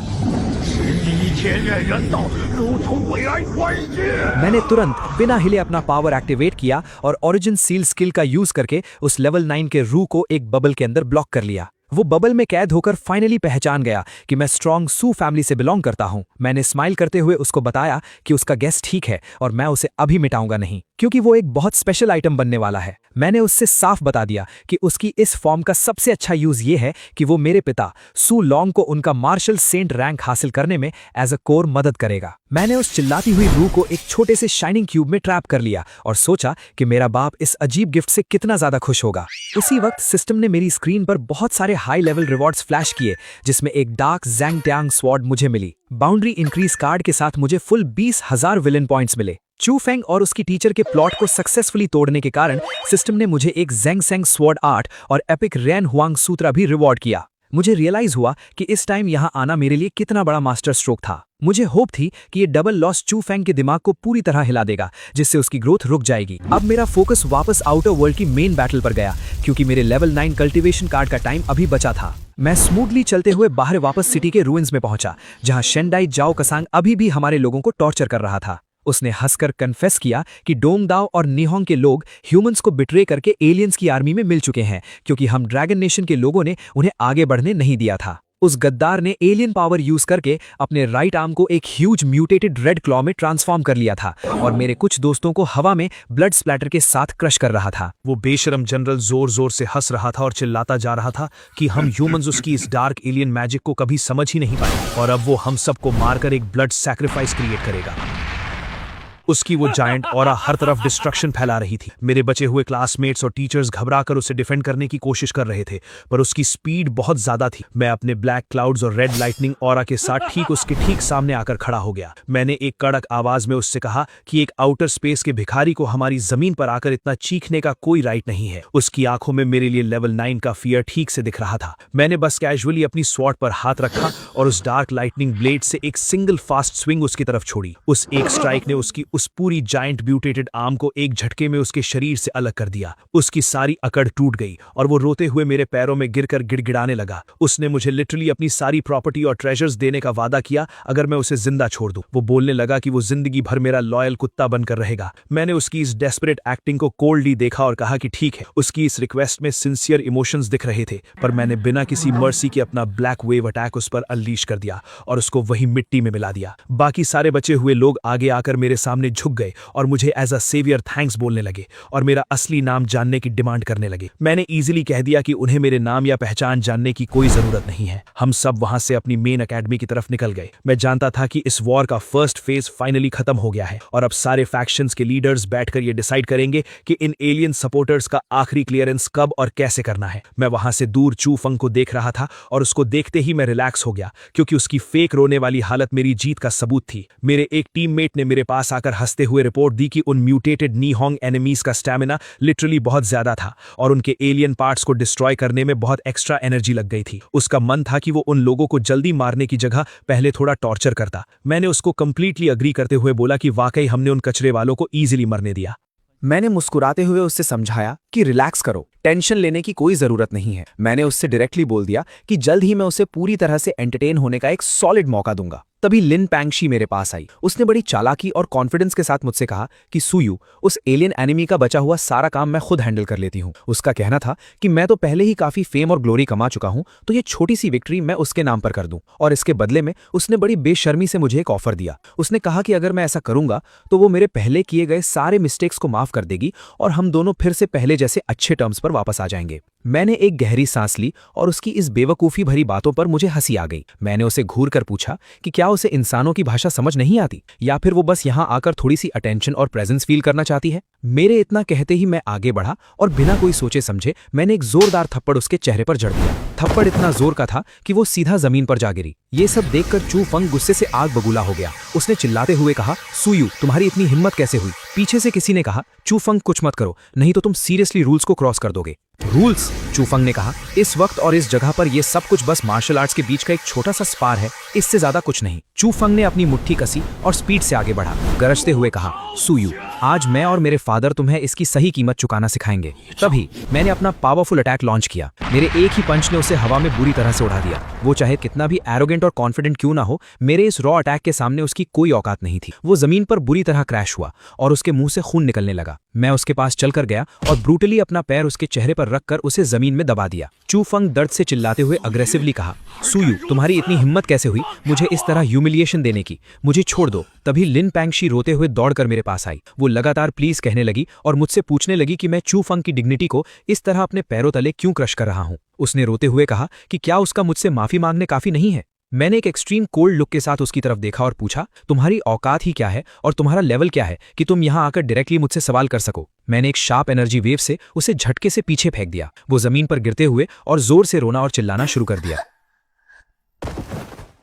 चू फंग नीचे दबा हुआ चिल्लाया कि मैं उसे जल्द ही छोड़ दूं और उसने कहा कि वो मुझे उसके साथ ऐसा बिहेव करने नहीं देगा। मैंने स्ट्रांगली और क्लियरली उसे वार्न कर दिया कि अगर उसने दोबारा मुझे इस तरह ऑफेंड करने की कोशिश की तो मैं इस बात की बिल्कुल गारंटी नहीं ले सकता कि इस दुनिया में उसके एग्जिस्ट करने के लिए कोई जगह बचेगी भी या नहीं। ठीक उसी वक्त मेरे दिमाग में सिस्टम की फेमिलियर आवाज गूंजी। सिस्टम ने मुझे कॉन्ग्रेचुलेट किया कि मैंने सक्सेसफुली सन ऑफ डेस्टिनी के मेंटल स्टेट को बुरी तरह से इंटरफेयर किया है, जिसकी वजह से उसके विल पावर में मैसिव और वायलेंट फ्लक्चुएशंस क्रिएट हुए हैं। इस अचीवमेंट के लिए मुझे ह्यूज रिवॉर्ड्स इशू किए गए थे। मुझे एक ऐसी पावरफुल बॉडी फोजिंग टेक्निक मिली जो मेरे सेल्स को 8th रैंक स्टेज में ही इमॉर्टल लेवल पर ट्रांसफॉर्म और रिकंस्ट्रक्ट कर सकती थी। ये एपिक टेक्निक मेरे 100 साल के हार्ड ट्रेनिंग और कल्टीवेशन टाइम को आसानी से बचा सकती थी। मैंने कामली सोचा, चलो अभी के लिए इसे सेव करके रखता हूँ। जब ये टेक्निक सच में अपने ट्रू परफेक्ट और मैक्स लेवल पर पहुंचेगी तभी इसका सबसे बेस्ट और मैजिकल हार्वेस्ट मुझे मिलेगा। कुछ वक्त बाद एकेडमी में एक ग्रैंड ऑफिशियल मीटिंग हुई जहां सारे टॉप स्टूडेंट्स और इंस्ट्रक्टर्स इकट्ठे हुए थे। एक सीनियर इंस्ट्रक्टर ने आगे आकर सीरियसली अनाउंस किया कि फ्रंट लाइन की बैटल सिचुएशन अचानक से काफी बिगड़ गई है, इसीलिए उन्हें बहुत सॉरी फील हो रहा है कि ये martial arts exchange tournament smoothly खत्म नहीं हो पाएगा। ओवरऑल स्ट्रेटेजिक कॉम्बैट प्लानिंग को ध्यान में रखते हुए इस साल के टूर्नामेंट को वक्त से पहले ही स्टॉप किया जा रहा था। उसके बाद जनरल यांग सबके सामने मेरी ओपनली तारीफ करते हुए बोले कि सू फैमिली के स्टूडेंट्स सच में इनक्रेडिबल और टॉप टियर होते हैं। मैंने बड़ी ही पोलाइटनेस के साथ कहा कि जनरल यांग, आप कुछ ज्यादा ही तारीफ कर रहे हैं। मैंने उनसे कहा कि मैं बस अपनी सू फैमिली की ग्लोरी और उनके ऑनर को मेंटेन कर रहा था। मेरा फर्ज है कि मैं अपनी पोजीशन और अपने नाम की रिस्पेक्ट रखूं। अगर मैं यहाँ वीक दिखता और मेरी वजह से मेरी सू फैमिली की रेपुटेशन खराब होती तो ये मेरे लिए सबसे बड़ा क्राइम होता। जनरल यांग मेरी इस बात से बहुत इंप्रेस हुए। उन्होंने तुरंत डिसीजन लिया और मुझे 9th सिटी की तरफ से जीते गए सारे रिवॉर्ड्स का सोल इंचार्ज बना दिया। उन्होंने मुझे पूरी अथॉरिटी दे दी कि मैं इन रिवॉर्ड्स को अपने हिसाब से सबके बीच डिस्ट्रीब्यूट करूं। मैंने तुरंत सारे वैल्यूएबल रिसोर्सेज और वेपन्स निकाले और वहां खड़े सभी लोगों को उनका फेयर शेयर दे दिया। मैंने उन्हें साफ शब्दों में कहा कि अब कोई ये नहीं कह सकता कि मैंने उनके साथ इनजस्टिस किया है। मैंने उन सबको मोटिवेट करते हुए कहा कि इस बैटल के बाद मैं उम्मीद करता हूं कि वो लोग 9th सिटी के नाम को कभी झुकने नहीं देंगे और अपनी ट्रेनिंग पर फोकस करेंगे। जब सारा डिस्ट्रीब्यूशन खत्म हो गया तो एक कमांडर आगे आया और उसने सबको ऑर्डर दिया कि अब सब अपने अपने आइटम्स पैक कर लें और 9th सिटी वापस लौटने की तैयारी कर लें। उन्होंने बताया कि वापस जाने के बाद सबको अपनी इंडिपेंडेंट ट्रेनिंग और मिशंस पर जाने की फ्रीडम मिल जाएगी। मुझे वहां किन जनरल ने एक बहुत ही रेयर और स्पेशल पास दिया। उन्होंने मुझे वार्न किया कि ये पास बहुत ही इंपॉर्टेंट है और मुझे इसे बहुत संभाल कर रखना होगा क्योंकि ये मुझे रिस्ट्रिक्टेड एरियाज में एंट्री देगा। मैंने उन्हें थैंक यू बोला और कहा कि हम 3 महीने बाद जरूर मिलेंगे। किसी ने पूछा कि मैं फाइनली 5th सिटी की तरफ क्यों जा रहा हूं, तो एक ऑफिसर ने उन्हें बताया कि मैं ह्यूमैनिटी के डिफेंस लाइन के सबसे आगे वाले हिस्से पर जा रहा हूं जहां एलियन रेसेस का सबसे बड़ा खतरा है। चू फेंग अभी भी जमीन पर गुस्से से अपने दांत पीस रहा था। उसके दिल में मेरे लिए एक आग जल रही थी और वो सोच रहा था कि फ्रंट लाइंस पर सिर्फ मैं ही अकेला हीरो नहीं बनूंगा। उसका घमंड उससे कह रहा था कि जब वो अपनी फुल पावर के साथ वापस आएगा तो वो मुझे मेरे गॉड लाइक पेडेस्टल से नीचे गिरा देगा और मुझे घुटनों पर ला देगा। मैं जल्दी ही ट्रैवल करके 5th सिटी के मेन मिलिट्री कैंप में पहुंचा। वहां गार्ड्स ने मुझे रिस्पेक्ट के साथ ग्रीट किया और अंदर जाने का रास्ता दिखाया। जब मैं कमांडर टेंट के अंदर घुसा तो मेरे सामने का सीन देखकर मेरा दिल एकदम से भारी हो गया। वहां चेयर पर मेरे फादर जनरल सू लॉन्ग बैठे थे और उनकी कंडीशन बहुत ही खराब लग रही थी। उनका एक हाथ बुरी तरह से इंजर्ड था और उसमें से खून निकल रहा था। उनकी मेंटल स्पिरिट भी बहुत ज्यादा वीक हो चुकी थी, जैसे उन्होंने किसी बहुत ही डेंजरस एनिमी का सामना किया हो। मैंने तुरंत परेशान होकर उनसे पूछा कि आखिर उनकी ऐसी हालत किसने की है और किस ईविल एंटिटी ने उन पर इतना डेडली अटैक किया है। मेरे फादर ने मुझे रिलैक्स करने का इशारा किया और बड़ी ही शांति से कहा कि ये बस बैटलफील्ड की एक छोटी सी प्राइस है जो उन्हें चुकानी पड़ी है। उन्होंने कहा कि थोड़े हाई टियर रिसोर्सेज यूज करके वो अपने इस डैमेज को ठीक कर लेंगे। बिना टाइम वेस्ट किए मैंने अपनी सिस्टम स्टोरेज से एक ग्लोइंग हरी क्विंगलिंग पिल निकाली। ये कोई आम पिल नहीं थी, ये प्योर लाइफ एनर्जी से भरी हुई थी जो सीधा हेवन और अर्थ के ओरिजिन सोर्स से कनेक्ट कर सकती थी। मैंने वो पिल अपने फादर को दी और जैसे ही उन्होंने उसे अपनी बॉडी पर लगाया उनका कटा हुआ और इंजर्ड हाथ अचानक से एक गोल्डन ऑरा से ग्लो करने लगा। देखते ही देखते उनके मिसिंग सेल स्ट्रक्चर्स फिर से रीजेनरेट होने लगे और उनकी स्पिरिट पहले से भी ज्यादा पावरफुल हो गई। मेरे फादर हैरान रह गए कि एक छोटी सी पिल में इतनी एक्सट्रीम हीलिंग पावर कैसे हो सकती है। उन्होंने रियलाइज किया कि ये पावर डायरेक्टली उनके ब्रोकन रैंक और रेल्म को फिर से फॉर्म कर रही है। मैंने स्माइल करते हुए उन्हें बताया कि मार्शल सेज लेवल के नीचे अगर मेरे फादर की सिर्फ एक आखिरी सांस भी बची होती तो भी मैं उन्हें डायरेक्ट मौत के दरवाजे से वापस खींच कर ला सकता हूं। मेरे फादर ने मुझे एक गहरी नजर से देखा और पूछा कि मैं आखिर अपने 3rd ग्रैंड अंकल को क्यों बुलाना चाहता हूं और मेरा एक्चुअल प्लान क्या है। उस वक्त मैंने एक बहुत ही मिस्टीरियस और ग्लोइंग क्यूबिकल बॉक्स बाहर निकाला। उस बॉक्स के बाहर निकलते ही पूरे टेंट में एक सुप्रीम एनर्जी फैल गई। मैंने उस बॉक्स की तरफ इशारा करते हुए अपने फादर से कहा कि इसके अंदर एक डायरेक्ट मार्शल सेज की पोजीशन सील्ड है। मेरे फादर की आंखें शौक से पूरी तरह खुल गईं। उन्होंने कभी सपने में भी नहीं सोचा था कि उनके बेटे के पास एक रियल मार्शल सेज का सोर्स होगा। मैंने उन्हें एक्सप्लेन किया कि ये अंदर वाला मार्शल सेज का source specifically 3rd grand uncle के लिए है ताकि वो फाइनली उस सुप्रीम रैंक को अचीव कर सकें। मैंने उन्हें ग्लोइंग गोल्डन बुक दी। मैंने बड़ी सीरियस टोन में उनसे कहा कि जहां तक उनकी बात है उन्हें अब सिर्फ एक मार्शल सेज नहीं बनना है। उनकी डेस्टिनी अब ह्यूमन एम्परर बनने की है और वो पूरी ह्यूमैनिटी को लीड करेंगे। मेरे फादर मेरे इस एम्बिशन और पागलपन को देखकर स्टन रह गए थे। वो खुद से सोच रहे थे कि उनका ये बेटा आखिर किस लेवल का गॉड लाइक प्लान बना रहा है। उन्होंने उस ग्लोइंग गोल्डन बुक को देखा और पूछा कि ये आखिर कौन सी डिवाइन टेक्निक है। मैंने उन्हें बताया कि ये ह्यूमन एम्परर मैनुअल है और ये किसी भी top tier heaven level technique से कई हजार गुना ज्यादा स्ट्रांग है। ये एक एक्चुअल स्टार लेवल टेक्निक थी। मेरे फादर इमोशनल हो गए और उन्होंने कहा कि ये टेक्निक मुझे खुद के लिए रखनी चाहिए क्योंकि मेरी उम्र अभी कम है और मेरा टैलेंट इस टेक्निक को डिजर्व करता है। उनका कहना था कि उनकी उम्र अब ढल चुकी है और मैं उनसे बेटर कैंडिडेट हूं। उन्होंने ये प्रपोज किया कि अब से पूरी सू फैमिली अपने सारे रिसोर्सेज लगाकर मुझे एक सुप्रीम ह्यूमन एम्परर बनने के लिए ट्रेन करेगी। मैंने मुस्कुराकर उन्हें बुक वापस दी और कहा कि वो इसे खुद प्रैक्टिस करें क्योंकि मेरे पास ऑलरेडी इससे भी अच्छे और पावरफुल ऑप्शंस मेरे सिस्टम में अवेलेबल हैं। मेरे इस स्ट्रॉन्ग एटीट्यूड को देखकर मेरे फादर मान गए और उन्होंने तुरंत थर्ड ग्रैंड अंकल को एक सिग्नल भेजकर वहां बुला लिया। जब थर्ड अंकल आते हैं तो वो फादर से सब हाल पूछते हैं। मैं थर्ड अंकल के पास जाके उन्हें बताता हूं कि मैंने उनके लिए और फादर के लिए एक छोटा सा सरप्राइज लाया था। उन्होंने फिर उस सेंट रैंक सील को देखा और वो बेहद खुश थे कि मैं उन्हें ये दे रहा था। फिर वो पूछते हैं कि मेरा लेवल अचानक 6 से 9 तक कैसे पहुंच गया, जिस पर मैं जवाब देता हूं कि एक पुराने सेंट की वजह से, लेकिन उस वक्त का कल्टीवेशन सिर्फ थोड़े टाइम तक चलेगा। उसके बाद एक जनरल दौड़ा हुआ आया और बताया कि फ्रंट लाइन पे अटैक हो गया है। दुश्मनों में 10 लेवल 9 रैंक्स और कुछ और पावरफुल फाइटर्स थे। ये सुनकर मेरे फादर का चेहरा सीरियस हो गया। उन्होंने तुरंत अपने कमांडर मोड में आते हुए ऑर्डर दिया कि जिन लोगों को चोट नहीं आई है उन्हें तुरंत ब्लड रीस्टोरिंग पिल्स दी जाएं और वो डायरेक्ट बैटलफील्ड की तरफ बढ़ें। उन्होंने फोर्थ सिटी से एक्स्ट्रा बैकअप मंगवाने का भी ऑर्डर दिया। मेरे फादर और थर्ड ग्रैंड अंकल ने मुझे टेंट में रुकने को कहा। उन्होंने डिसाइड किया कि पहले वो इन एलियंस का सफाया करेंगे और उसके बाद ही अपना ब्रेक थ्रू स्टार्ट करेंगे। मेरे फादर बाहर जाने लगे तभी मैंने उन्हें रोककर अपने हाथों में से 2 किताबें निकाली। मैंने उन्हें वॉइड ब्लीड टेक्निक की बुक दी जो कि एक स्टार लेवल मार्शल आर्ट थी। मैंने उन्हें समझाया कि हालांकि इसको सीखना थोड़ा मुश्किल है पर मार्शल सेज बनने के बाद उन्हें बिल्कुल ऐसी ही एडवांस टेक्निक की जरूरत पड़ेगी।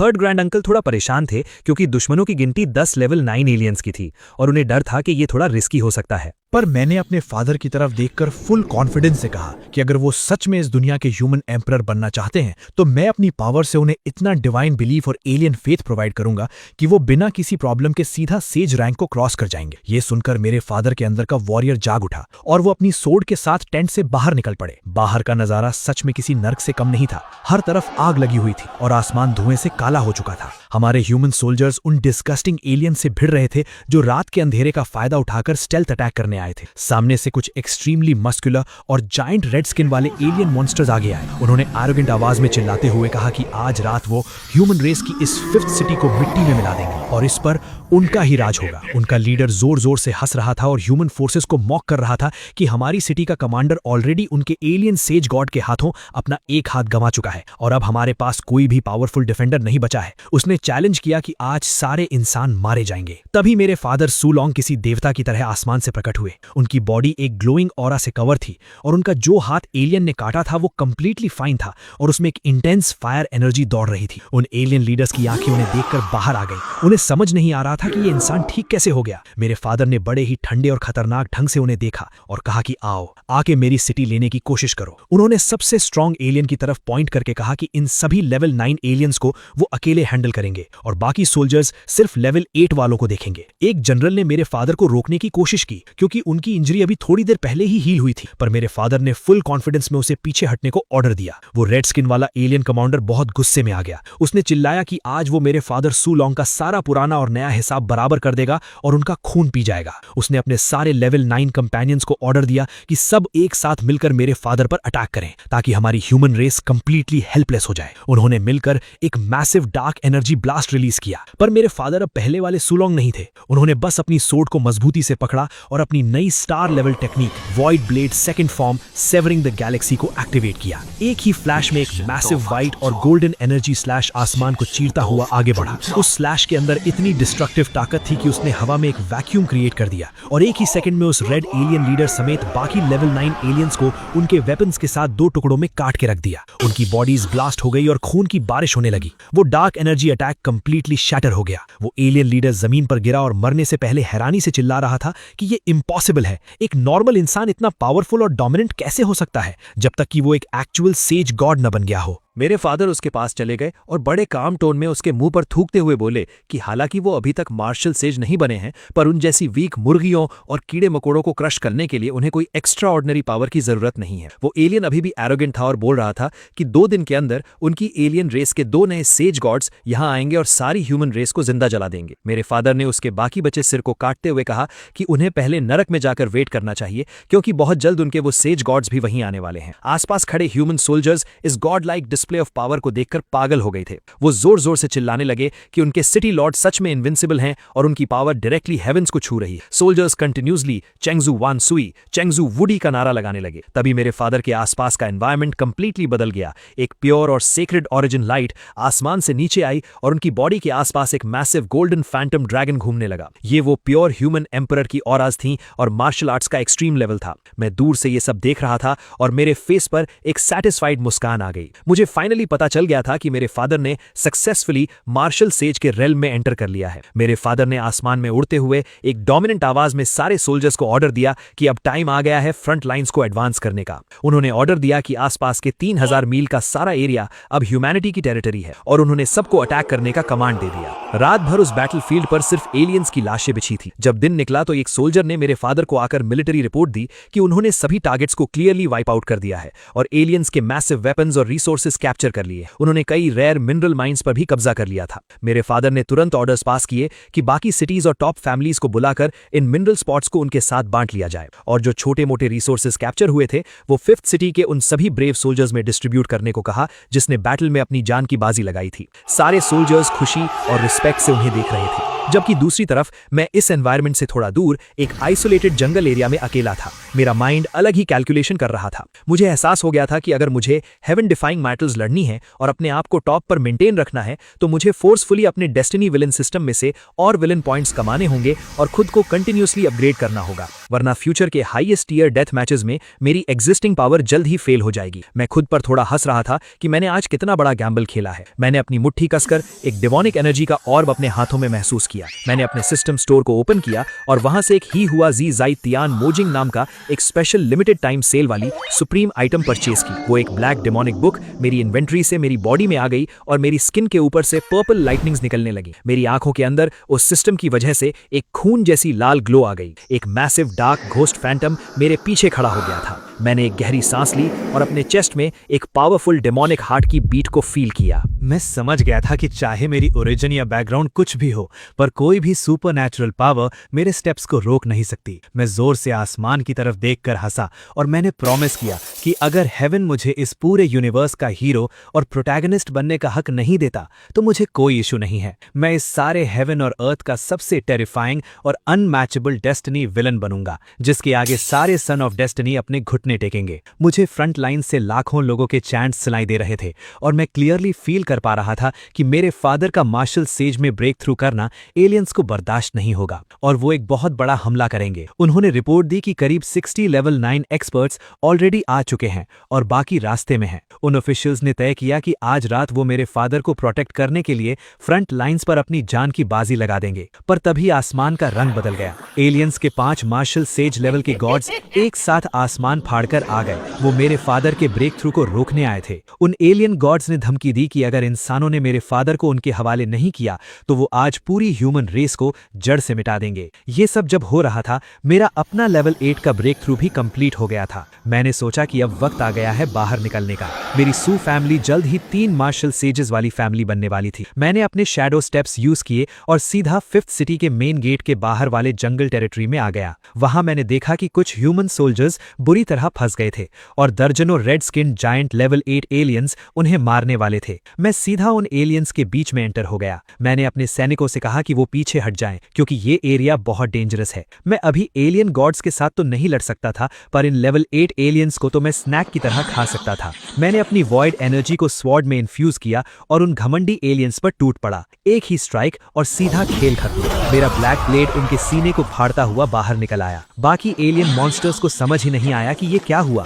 वो डर के मारे पीछे हटने लगे, पर मैं तब तक उनके सर्कल के बीच में आ चुका था। मैंने अपना हाथ आगे किया और गॉड सप्रेसिंग एलिफेंट टेक्निक का फैंटम फॉर्म उनके ऊपर स्मैश कर दिया। एक जायंट गॉड लाइक हाथी का रूप आसमान से जमीन पर उन लेवल 8 एलियंस को क्रश करता हुआ गिरा और वहां सिर्फ और सिर्फ धूल और मिट्टी का धुआं बचा। उन एलियन बीस्ट्स की लाशें जमीन पर पड़ी थीं और उनकी ओरिजिन एनर्जीज को मैं अपने ऑराज में एब्जॉर्ब करने लगा। मेरे लेवल 8 एलियंस को एब्जॉर्ब करने का नजारा देखकर वहां खड़े इंसान और एलियन दोनों हैरान थे। उन एलियंस का न्यूट्रिएंट टेस्ट सच में डिलीशियस था, पर अब ये मेरी अपग्रेडेड रैंक के सामने थोड़े वीक फील हो रहे थे। मेरे इस डेमोनिक रूप को देखकर एलियंस ने चिल्लाकर अपने साथियों को मुझ पर हमला करने का ऑर्डर दिया। उन्होंने कहा कि मेरे सिर पर अटैक करें, पर मैं उनकी स्पीड को ऐसे देख रहा था जैसे सब कुछ स्लो मोशन में हो। मैंने हंसते हुए अपनी स्वॉर्ड उठाई और अपनी अल्टीमेट टेक्निक यूज की। मेरे पास एक ऐसी स्वॉर्ड है जो सब कुछ दफन कर सकती है, जो आसमान और जमीन दोनों को फाड़ सकती है। मैंने एक मैसिव स्ट्राइक रिलीज की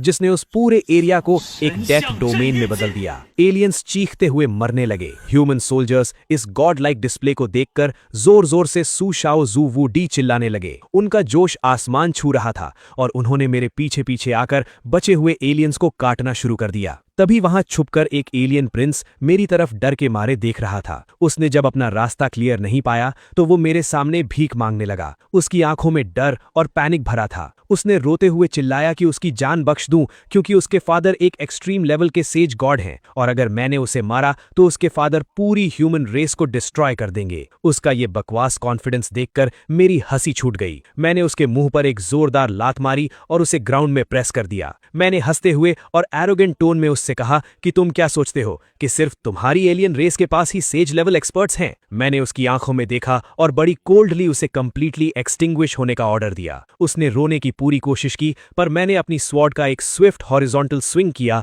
और उस एलियन प्रिंस का सिर धड़ से अलग होकर ग्राउंड पर लुढ़कने लगा। जैसे ही उस प्रिंस की मौत हुई, आसमान अचानक से ब्लड रेड हो गया। बादलों के बीच से एक मैसिव और डार्क एनर्जी की स्टॉर्म बनने लगी और वहां उसके फादर, उस एलियन सेज गॉड का एक हॉरिफाइंग और गॉड लेवल प्रोजेक्शन प्रकट हुआ। उस जायंट फैंटम ने गुस्से से गरजते हुए कहा कि एक इंफीरियर ह्यूमन रेस का कीड़ा कैसे हिम्मत कर सकता है उसके सुप्रीम सन की जान लेने की। उसने अनाउंस किया कि आज मैं उसके हाथों सबसे पेनफुल डेथ मरूंगा। बकवास कम करो। मैंने उस दुश्मन की तरफ घूर कर देखा। क्योंकि तुम लेवल 9 के हो तो अपनी पूरी ताकत से हमला करो। मुझे लगा था वो कुछ नया करेगा, पर उसने फिर वही पुराना पैतड़ा अपनाया। उसने मुझे हल्के में लेने की कोशिश की और चिल्लाया कि मैं अपनी औकात देखूं। ठीक है, मैंने स्मार्क किया। अचानक उसे एक झटका लगा। उसका सिस्टम हिल गया होगा। उसने हैरानी से सोचा होगा कि ये कैसे हो सकता है। क्या मैं फिर से लेवल अप करने वाला हूँ? मैंने खुद से सवाल किया। इस बार ऑरा सच में कुछ अलग ही महसूस हो रही थी। वो जोर से हंसा। उसकी हंसी में एक एरोगेंट घमंड था। उसने मुझे मगरूर कहा और बोला कि अब देखते हैं मैं कैसे टिक पाता हूँ। उसका मानना था कि जैसे ही हेवनली ट्रिब्यूलेशन की लाइटनिंग गिरेगी, मेरा किस्सा खत्म हो जाएगा। मैंने फोकस किया। मेरी आत्मा के आर पार होती हुई एक डीप मेडिटेशन स्टार्ट हो गई थी और जैसे ही ये कंप्लीट होगा, हेवनली ट्रिब्यूलेशन मेरी कामयाबी की आखिरी सीढ़ी बन जाएगी। लेकिन वो इतनी आसानी से हार मानने वाला नहीं था। उसने खुद से वादा किया कि ह्यूमन रेस में कोई दूसरा डेमीगॉड पैदा नहीं होना चाहिए। उसकी आंखें गुस्से से लाल थी और उसने तय कर लिया था कि आज मेरा अंत यहीं होगा। सबने पीछे से चिल्लाया कि उसे रोको, चाहे सिर्फ 1 सेकंड के लिए ही क्यों ना हो। खेल खत्म करो, वो चिल्लाए। तभी मुझे किसी और की आवाज आई, बच्चे जल्दी भागो, हेवनली ट्रिब्यूलेशन की चिंता मत करो, जल्दी यहाँ आओ, तुम्हारे अंकल तुम्हारे लिए इसे झेल लेंगे। मेरे 5th अंकल आगे आए। अचानक मेरे पिता सामने आए। मेरे बेटे सुयू के हेवनली ट्रिब्यूलेशन के बीच में हमला करने की हिम्मत कैसे हुई और मेरे 5th अंकल के खिलाफ दुश्मनी दिखाने की? फादर ने उसे पकड़कर पूछा कि वो अपना अंत कैसे चाहते हैं। उसके होश उड़ गए। उसकी आंखों में डर साफ दिख रहा था। वो बड़बड़ाने लगा कि होली गॉड रेल्म नामुमकिन है। पिता ने उसे गर्दन से पकड़ा। तुम्हारी हिम्मत तो देखो, एक लेवल 9 होकर भी तुम यहां आकर बैटलफील्ड मैटर्स में दखल देने आए हो। तुम्हें क्या लगता है तुम तीनों जीत जाओगे? होली गॉड, मुझे माफ कर दो, मेरी जान बख्श दो। वो गिड़गिड़ाने लगा, लेकिन मेरे पिता ने उसे जान से मार दिया। पिताजी ने 5th अंकल की तरफ देखकर सॉरी कहा क्योंकि वो अपने ओरिजिन पाथ को स्टेबलाइज करने में बिजी थे और टाइम पर नहीं आ सके थे। 5th अंकल की खुशी का ठिकाना नहीं था। उन्होंने गर्व से कहा कि आखिरकार तुम एक मार्शल सेज बन गए और अब हमारी सू फैमिली में 2 मार्शल सेज हैं। पिताजी ने उन्हें आराम करने को कहा और युद्ध का कमांड अपने हाथों में ले लिया। उन्होंने सभी सोल्जर से कहा कि उन्होंने बहुत सहा है और अब हम काउंटर अटैक शुरू करके अपनी चीजें वापस लेंगे। सभी ने नए मार्शल सेज को प्रणाम किया। एक वॉरियर ने पिताजी से पूछा कि बाकी के मार्शल सेज कहाँ हैं। उन्होंने बताया कि दुश्मन ने इस बार एक बड़ी आर्मी भेजी थी, जिसके चलते बाकी सिटीज के गार्ड्स और मार्शल सेज वहां ब्लॉक हो गए थे। यहां सिर्फ हेवन बैटलिंग मार्शल सेज और हेवन रूलिंग मार्शल सेज ही आ सके थे। पता चला कि इन एलियंस ने 5 मार्शल सेज को सिर्फ मुझे मारने के लिए भेजा था, क्योंकि उस दिन मैंने एक लेवल 9 वॉरियर के रूप में उनके 20 वीक लेवल 9 वॉरियर्स और कुछ ओरिजिन लेवल 9 वॉरियर्स को मार दिया था। उन्हें डर था कि अगर मैं मार्शल सेज बन गया तो उनका क्या होगा। वो सब शॉक में थे कि इस लड़के का मास्टर आखिर है कौन, जिसने इसे इतने कम वक्त में ऐसी ताकत दे दी। मेरे पिताजी ने अपने मन में सोचा कि जब दुश्मन ने मुझे इतनी बड़ी पोजीशन पर रख ही दिया है तो मैं उन्हें निराश नहीं करूंगा। दुश्मन के 5 मार्शल सेज ने मजाक उड़ाया कि बस दोनों मिलकर उन्हें कैसे रोकेंगे, पर जब उन्होंने पिताजी को देखा तो वो दंग रह गए। उन्होंने पूछा कि उनका मार्शल सेज लाइटनिंग ट्रिब्यूलेशन कहाँ है, क्या उन्होंने अपना रास्ता बदल लिया है। उन्हें तुरंत समझ आ गया कि पिताजी ने ह्यूमन रेस का ओरिजिन पाथ यानी लेजेंडरी ह्यूमन एम्परर का रास्ता चुन लिया है, जिसके लिए किसी ट्रिब्यूलेशन की जरूरत नहीं थी। उन्होंने कहा कि अभी इन बातों का वक्त नहीं है और पहले उन्हें यहाँ का मामला निपटाना होगा। दुश्मन ने पिताजी पर हमला किया और मजाक उड़ाया कि नया मार्शल सेज होकर मौत को बुलावा दे रहे हैं, पर पिताजी ने जैसे ही अपना मून गेजिंग स्पीयर चलाया, उनके अंदर मौत का डर पैदा कर गया। घबराकर उसने अपने बाकी साथियों को बुलाया। तभी आसमान काली घटाओं और बिजलियों से भर गया।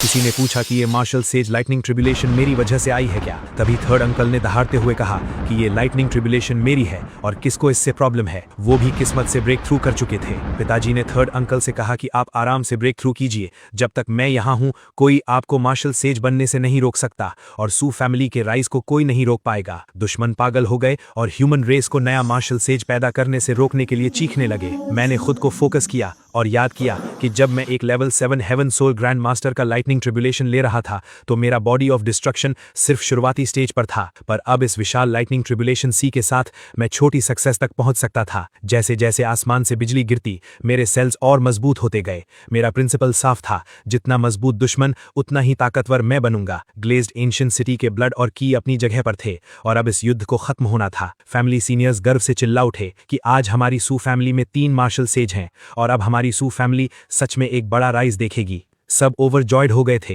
लेकिन बीच में थर्ड ग्रैंड अंकल डीमन से भिड़ रहे थे। दुश्मन का एक एलियन का असैसिनेशन फेल हो गया। वो सब घबरा गए और उन्होंने रिट्रीट करने का ऑर्डर दे दिया। जाते हुए उन्होंने धमकी दी कि जब उनका क्लैन लीडर आजाद होगा तो वो ह्यूमन रेस का आखिरी दिन होगा। पर मुझे पता था कि हमारी प्रोग्रेस को कोई नहीं रोक सकता और हमने उन्हें खदेड़कर वहां से भगा दिया। एक दिन और एक रात चली इस लड़ाई के पीछे करोड़ों आम लोग थे। अगर हम एक कदम भी पीछे हटते तो उनके परिवार मारे जाते, इसलिए सबने मरना कबूल किया पर पीछे नहीं हटे। सबने एक साथ चीखा, मार्शल सेंस अमर रहें, मार्शल सेंस की जय जयकार हो। दुश्मनों ने उसे अपनी एक गलती बताई और बोला कि 20 साल के अंदर ह्यूमन रेस खत्म हो जाएगी, पर तब तक सभी सोल्जर्स उन्हें भगा चुके थे और वो वॉर स्पॉइल्स छोड़ने पर मजबूर हो गए थे। पूरी सेना ड्रैगन कंट्री और मेरी जय जयकार कर रही थी। ये युद्ध हम जीत गए थे और इस 3000 माइल एरिया पर अब ड्रैगन कंट्री का राज था। मैंने देखा कि पिताजी ह्यूमन एम्परर के रूप में अपना मोमेंटम बना रहे हैं और सू फैमिली ठीक रास्ते पर है। तो अब मेरे खुद के स्टेज पर आने का टाइम आ गया था और मेरी अंदर की एम्बिशन एक नया रूप लेने वाली थी। मैंने सबको वापस बुलाया ताकि सू फैमिली की आगे की स्ट्रैटेजी और प्लान डिस्कस कर सकूं। मैंने टेबल पर किंगलिंग पिल रखी, जिसकी सुगंध से ही बॉडी की पुरानी बीमारियां ठीक होने लगती हैं। ये एक ऐसी पिल थी जो मार्शल सेज लेवल के नीचे डेथ बेड पर पड़े किसी भी इंसान को बचा सकती थी और फाउंडेशन ठीक कर सकती थी। मैंने थर्ड ग्रैंड अंकल से कहा कि ये पिल आपकी पुरानी सारे नुकसान ठीक कर देगी, क्योंकि सू फैमिली के 5 ड्रैगन्स में से किसी को भी पीछे नहीं छूटना चाहिए। उन्होंने इमोशन के साथ कहा कि 20 साल से उन्होंने मुझे एक बच्चे से एक महान आदमी बनते देखा है। मैंने उन्हें बताया कि अब पिताजी ह्यूमन एम्परर ओरिजिन पाथ पर हैं और हमें बहुत कुछ आगे बढ़ाना है। मैंने उन्हें वॉइड सेबर टेक्निक और डेथ बरियल सेबर टेक्निक की ओरिजिनल कॉपीज दी, जो स्टार लेवल वेपन्स थे और सू फैमिली की गॉड डिस्ट्रॉइंग सेबर टेक्निक की जगह ले सकते थे। मैंने सजेस्ट किया कि पिताजी पुरानी अर्थ लेवल और हेवन लेवल टेक्निक्स को ड्रैगन कंट्री के लोगों के लिए फ्री में पब्लिक कर दें, ताकि सब मार्शल आर्ट सीख सके और पिताजी को एक अच्छा नाम मिल सके। निहॉन और हैफी के गद्दारों के बारे में भी डिस्कशन हुआ, जिन्होंने एलियंस के साथ मिलकर धोखा दिया था। उन दोनों एरियाज को डिस्ट्रॉय करने का ऑर्डर पास हुआ और मैंने भी इस अटैक में ज्वाइन करने की इच्छा जताई ताकि मुझे और ट्रेनिंग का मौका मिल सके। मीटिंग के बाद मैं अपने सबऑर्डिनेट से मिलने गया, जिन्हें मैंने पहले एक इंस्ट्रक्टर के जरिए रिक्रूट किया था। मैंने उन्हें साफ बताया कि आज से वो सब मेरे सूयू के डायरेक्ट सबऑर्डिनेट्स हैं और अगर किसी को प्रॉब्लम है तो वो अभी जा सकता है। पर उन सब ने मेरे प्रति पूरी लॉयल्टी दिखाई और बोला कि वो आज जो भी हैं मेरी वजह से हैं। मैंने इस लॉयल्टी के बदले उन्हें सू फैमिली की heaven level direct lineage technique सिखाने का वादा किया। उसमें heaven level god destroying sabre technique और 3 और स्ट्रॉन्ग मार्शल आर्ट्स थे। मैंने उन्हें 20 मिलियन स्पिरिट स्टोन्स और ब्रेक थ्रू पिल्स दी और अगले 6 महीने तक वहां प्रैक्टिस करने का ऑर्डर दिया। जब वो लेवल 6 के मिडिल स्टेज तक पहुंचेंगे तब मैं उन्हें नई टेक्निक सिखाऊंगा। एक सबॉर्डिनेट ने जब कहा कि वो तुरंत टेक्निक बदलना चाहता है तो मैंने उसे मना किया और कहा कि पहले स्पिरिचुअल पावर डेवलप करे। मैंने उसे सोल सेवरिंग सूत्र दिया और कहा कि अपने की और ब्लड को अभी कंट्रोल में रखे और जब स्पिरिचुअल पावर लेवल 7 तक पहुंचे तब हेवन सोल ग्रैंड मास्टर का लेवल क्रॉस करे। उसने मेरे पीछे चलने की कसम खाई, पर मैंने उसे समझाया कि ये युद्ध सिर्फ ब्लू प्लैनेट तक ही रुकने वाला नहीं है। मैंने उसे 1 महीने बाद सिटी लॉर्ड मैंशन में मिलने का ऑर्डर दिया। तभी मुझे मेरे एक जासूस ने रिपोर्ट की कि जिंगवू एकेडमी की वाइस प्रिंसिपल हान श्वांग फर्स्ट सिटी वापस आ चुकी हैं। वो काफी इंजर्ड थीं और अब उसका रैंक सिर्फ लेवल 7 के पास था। उसने आते ही लोगों को हायर किया था ताकि इस न्यूज को फैलाया जा सके कि चू फंग उसके इंजरीज का कारण है और उसका अपने स्टूडेंट के साथ झगड़ा हो गया था। पर मैंने तुरंत ऑर्डर दिया कि इस न्यूज को दबा कर रखा जाए और ठीक 25 दिनों बाद इसे इतना पुश किया जाए कि सब जगह फैल जाए। मैं देखना चाहता था कि जू शांग यान इस मास्टर को मारने वाले इल्जाम को कैसे झेलता है। दूसरी तरफ चू फंग और लिन पैंगशी फॉरेस्ट से बाहर आ गए थे। उन्होंने पिछले 1 महीने में कड़ी मेहनत करके 98 pieces 7th rank beast cores collect कर लिए थे। लिन पैंगशी बहुत खुश थी। उसको लग रहा था कि अब वो जल्द ही 9th सिटी के रिटर्न्स बेस में सबमिट कर देंगे। रिजल्टिंग जाइड 6th रैंक के रिसोर्सेज पे अप्लाई किए जाएंगे। चू फैंग मुस्कुराया। उसने सोचा कि उसको किसी चीज की जल्दी नहीं है। वो अगले स्टेजेस और रिसोर्सेज पर टारगेट क्लोज करते हुए अपनी पावर्स को और बढ़ाएगा। उसका प्लान था कि लेवल पीक्स तक पहुंचे। उसी दौरान चू फैंग और लिन पैंशी फॉरेस्ट में शिकार कर रहे थे। Chu Fang level 7 beast cores collect कर चुका था ताकि वो 9th सिटी जाकर रिसोर्सेज एक्सचेंज कर सके और लेवल 6 लेट स्टेज तक ब्रेक थ्रू कर सके। वो और लिन पैंशी परफेक्ट कपल होने का ढोंग कर रहे थे और चू फैंग जल्द ही ग्रैंड मास्टर ब्रेक थ्रू का दिखावा करके न्यू एरा अलायंस का लीडर बनने का प्लान बना रहा था। वहां दूसरी तरफ हान श्वांग एक अनजान जगह पर फंसी थी और चिल्ला रही थी कि उनका पूरा प्लान बर्बाद हो गया और वो इस मौत के पिंजरे में एक भटकती आत्मा नहीं बनना चाहती थी। मैंने उनकी ये बेचैनी देखी और अपने आदमियों को ऑर्डर दिया कि उसे 9th सिटी वापस ले आओ। सिटी आते ही हान श्वांग ने बड़ा हंगामा मचाया। वो जिंगवू एकेडमी की वाइस प्रिंसिपल का रौब झाड़ रही थी कि फर्स्ट सिटी में बिना लेवल 9 के उड़ना मना है, फिर भी वो क्यों नहीं उड़ सकती। पर गार्ड्स ने उसकी सुनी नहीं। मैंने अपने आदमियों को ऑर्डर दिया कि सारे ब्लॉग्ड एविडेंस अब बाहर निकाल दें और इसे ब्लू प्लैनेट पर अच्छे से प्रमोट करें। अब खेल असली 9th सिटी में शुरू होने वाला था। चू फैन और लिन पैंशी वो दोनों 9th सिटी के बेस पर वापस आए। वहां उनका न्यू एरा अलायंस उनका वेट कर रहा था। उनके चमचे चिल्ला रहे थे, बॉस चू फैंग द लीडर्स। उन्होंने 1 मंथ कंप्लीट हंटिंग चेक किया। उन्होंने 7th रैंक बीस्ट को हरा दिया। चू फैंग सबके सामने हीरो बन रहा था। उसने अनाउंस किया कि वो अपना सारा माल लो प्राइस में अपने न्यू एरा अलायंस के मेंबर्स को बेचेगा, बाकी किसी को नहीं। वो सबको इंप्रेस करने की कोशिश कर रहा था। तभी उसने अनाउंस किया कि ठीक आधे महीने बाद वो फाइनली ग्रैंड मास्टर लेवल पर ब्रेक थ्रू करेगा और सभी को इन्वाइट कर रहा है ये नजारा देखने के लिए। सभी लोग उसकी वाहवाही कर रहे थे। अचानक भीड़ के बीच से एक आवाज आई, वाह वाह, सच में मेरे अच्छे डिसाइपल हो तुम। Break through to grand master, क्या नाटक है। सब शॉक्ड हो गए। भीड़ के आगे हान श्वांग जिंगवू की वाइस प्रिंसिपल खड़ी थीं। उनके चेहरे पर चोट के निशान थे और उनकी आंखें गुस्से से लाल थीं। चू फैंग उनको देखकर अंदर से पूरी तरह से हिल गया। उसका चेहरा पसीने से भर गया। उसकी आंखों में डर और हैरानी साफ झलक रही थी। टीचर, आप यहाँ कैसे? चू फैंग हकलाया। उसको समझ नहीं आ रहा था कि हान श्वांग जिंदा कैसे बच गईं। हान जोर से चिल्लाईं, क्यों? तुम्हें उम्मीद थी कि मैं मर जाऊंगी? तुम्हारी वजह से मैं मौत के मुंह तक पहुंच गई थी। वो चू फैंग की तरफ गुस्से से बढ़ी। तुमने अकेले भागने का डिसाइड किया और मुझे अकेला छोड़ दिया। 1 महीना हो गया, तुमने मुझे ढूंढने की कोशिश तक नहीं की। तुमने किसी को फर्स्ट सिटी में अपडेट नहीं दिया और अब तुम यहाँ हीरो बनने का नाटक कर रहे हो। चू फैंग की हालत खराब हो गई। उसने झूठ बोलने की कोशिश की। टीचर, ऐसा कुछ नहीं है। मैं तो वहां एक 9th लेवल एलियन के हमले से उड़ गया था। मुझे आपसे अलग कर दिया गया था। मुझे वहां ढूंढने का मौका ही नहीं मिला। लेकिन हान श्वांग अब उसकी बातों में आने वाली नहीं थी। उन्होंने उसे खरी खोटी सुनाई और सबके सामने उसकी असलियत खोलकर रख दी। मुझे ये सब देखकर बहुत मजा आ रहा था। मेरा प्लान बिल्कुल सही काम कर रहा था, लेकिन मुझे चू फैंग को पूरी तरह से तबाह करना था। इसलिए मैंने एक और चाल चली। चू फंग हन श्वांग के पास गया। चू फंग एक अच्छे डिसाइपल का नाटक करते हुए उनसे माफी मांगी। चू फंग ने उन्हें यकीन दिलाया कि वो उनकी चोटों को ठीक करने के लिए एक हाई लेवल स्पिरिट अर्ब लाना चाहता है। चू फंग ने उन्हें एक फॉरेस्ट केव के बारे में बताया जहां एक स्वन यिन फ्लावर था जो उनकी इंजर्ड डांटियन को पूरी तरह हील कर सकता था। वो साथ चलने को राजी हो गई। फॉरेस्ट के अंदर उस डार्क केव में गए।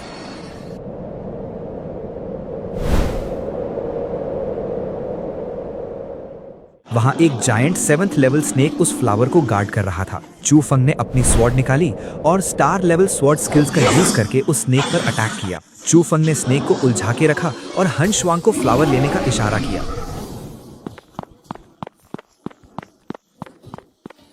जैसे ही हन शुआंग ने वो फ्लावर उठाया, वो खुशी से मुस्कुराएं, ये सोचकर कि अब उनकी पावर्स वापस आ जाएंगी। लेकिन यही मेरे असली खेल का वक्त था। असल में मैं उसका रूप लिए हुए था। अब जब रात हुई तब मैंने अपना अगला खेल शुरू कर दिया। मैंने अचानक से अपनी स्वॉर्ड घुमाई और बिना कोई मौका दिए सीधे हन शुआंग के सीने में उतार दी। वो झटके से पीछे गिरी, उनके मुंह से खून निकलने लगा। उन्होंने मुझे चू फंग समझते हुए गुस्से और दर्द में कहा कि मैं बहुत कमजोर हूं और उनका लेवल अभी भी मुझसे हाई है। मैंने अपनी असली पहचान छुपाए रखते हुए स्मर्क किया और चू फंग की ही आवाज में कहा कि ये उनका भ्रम है। मैंने उन्हें बताया कि वो अब बचने वाली नहीं है। उन्होंने अपनी आखिरी सांस तक मुझसे लड़ने की कोशिश की, पर वो बहुत कमजोर हो चुकी थी। मैंने बिना किसी रहम के उनका काम तमाम कर दिया। अब असली चू फंग पर अपनी ही टीचर का खून करने का सबसे घिनौना इल्जाम लगने वाला था और पूरी दुनिया में कोई भी उसे बचा नहीं पाएगा।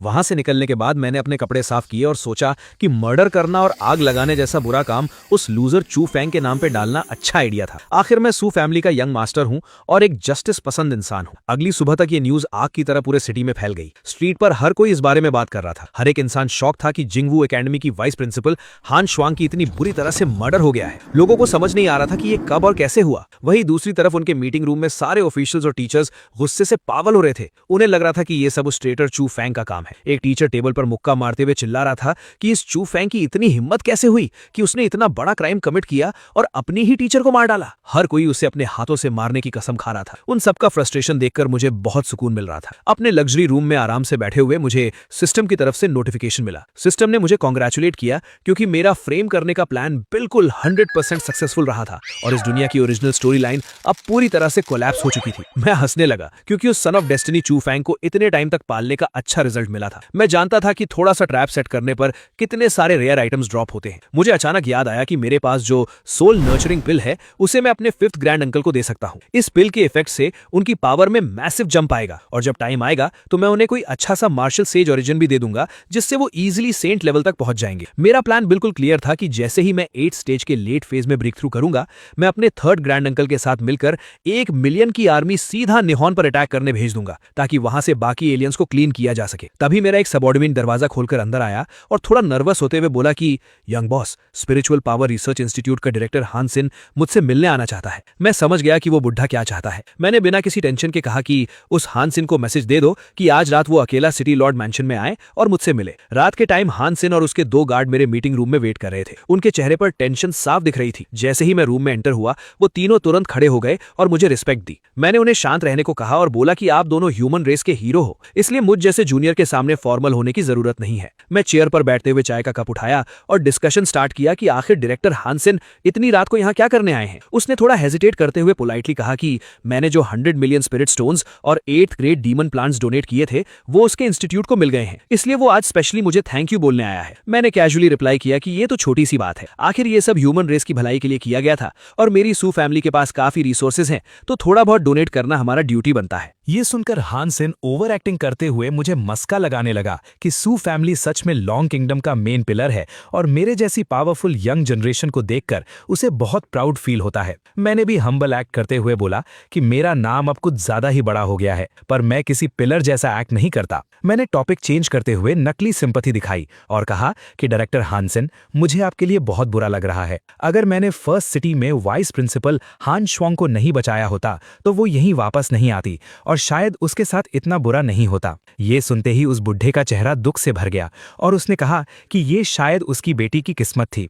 लेकिन अगले ही पल उसकी आंखों में गुस्सा आ गया और उसने कसम खाई कि जिस बीस्ट ने उसकी बेटी को मारा है उसे वो किसी भी हाल में नहीं छोड़ेगा। उसने मुझे दोबारा थैंक यू बोला क्योंकि मैंने चू फैंग को पकड़ने के लिए इतनी बड़ी बाउंटी लगाई थी। हान सिन ने प्रॉमिस किया कि अगर मैं चू फैंग को पकड़ लूं तो जब उसकी इंस्टीट्यूट का रिसर्च रिजल्ट बाहर आएगा तो वो सब कुछ बिना किसी शर्त के मुझे दे देगा। उसने रोते हुए कहा कि इस इस लाइफ में अब उसकी बस यही एक सिंगल विश बची है। मैंने अपना सेंट मोड ऑन रखा और कहा कि इस तरह के ट्रेटर के खिलाफ मैं भी अपना पूरा फोर्स यूज करूंगा। हानसिन के जाने के बाद मेरा एक और आदमी वहां आया और उसने थोड़ा गुस्से में मुझसे पूछा कि मैंने उसे फ्रंट लाइन की कमांड छोड़कर अचानक यहाँ वापस क्यों बुलाया है। मैंने उसे स्ट्रिक्ट आवाज में ऑर्डर दिया कि उसे 9th सिटी की पूरी कोऑर्डिनेशन संभालनी है और उस चू फेंग की हाइडिंग प्लेस को हर तरफ से ढूंढना है। इसके अलावा हमें आगे चलकर अर्थ पर वापस जाकर बाकी ट्रेटर्स को कंप्लीटली डिस्ट्रॉय करने का प्लान भी एग्जीक्यूट करना था। उसने मुझे 9th सिटी के एरे फॉर्मेशन कोर की इंस्पेक्शन के लिए चलने को कहा। वहां अकेले पहुंचकर उसने अपना गुस्सा निकाला और बोला कि वो बुढ़ा हानसिन मरना चाहता है क्या। उसने सिटी लॉर्ड मैंशन के गेस्ट रूम में एडवांस लिसनिंग डिवाइस लगा रखा था। मैंने ठंडी मुस्कान के साथ उसे शांत किया और बताया कि उस डेड ओल्ड मैन हानसिन में बहुत सालों पहले एक्स्ट्रा टेरेस्ट्रियल बैटलफील्ड में कुछ रेयर डीमन प्लांट्स चुराने के चक्कर में हमारे कई 8th ग्रेड मास्टर्स को मरवा दिया था। इसलिए अलायंस ने उसे हमेशा के लिए अर्थ पर बैन कर दिया था। वो एक पैरानॉइड इंसान है जो किसी पर भी ट्रस्ट नहीं करता, बल्कि सिर्फ उसी चीज को मानता है जो वो अपनी आंखों से देखता है और कानों से सुनता है। और अर्थ पर उसकी डम बेटी ने मुझे फिजिकली थ्रेटन किया था, तो इस हिसाब से उसका मुझ पर डाउट करना एकदम नॉर्मल है। वो 9th सिटी में बैठकर अपनी बेटी के मर्डरर को गार्ड करना चाहता है ना, तो उसे करने दो। जब उसका वो प्रेशियस रिसर्च रिजल्ट कंप्लीट हो जाएगा और हमारे साइंटिफिक रिसर्चर्स उसे हैक करके अपने हाथ में ले लेंगे, तब हम उस बुढ़े को नर्क में उसकी बेटी के पास भेज देंगे। मैंने अपने सबऑर्डिनेट को एक लास्ट काम दिया।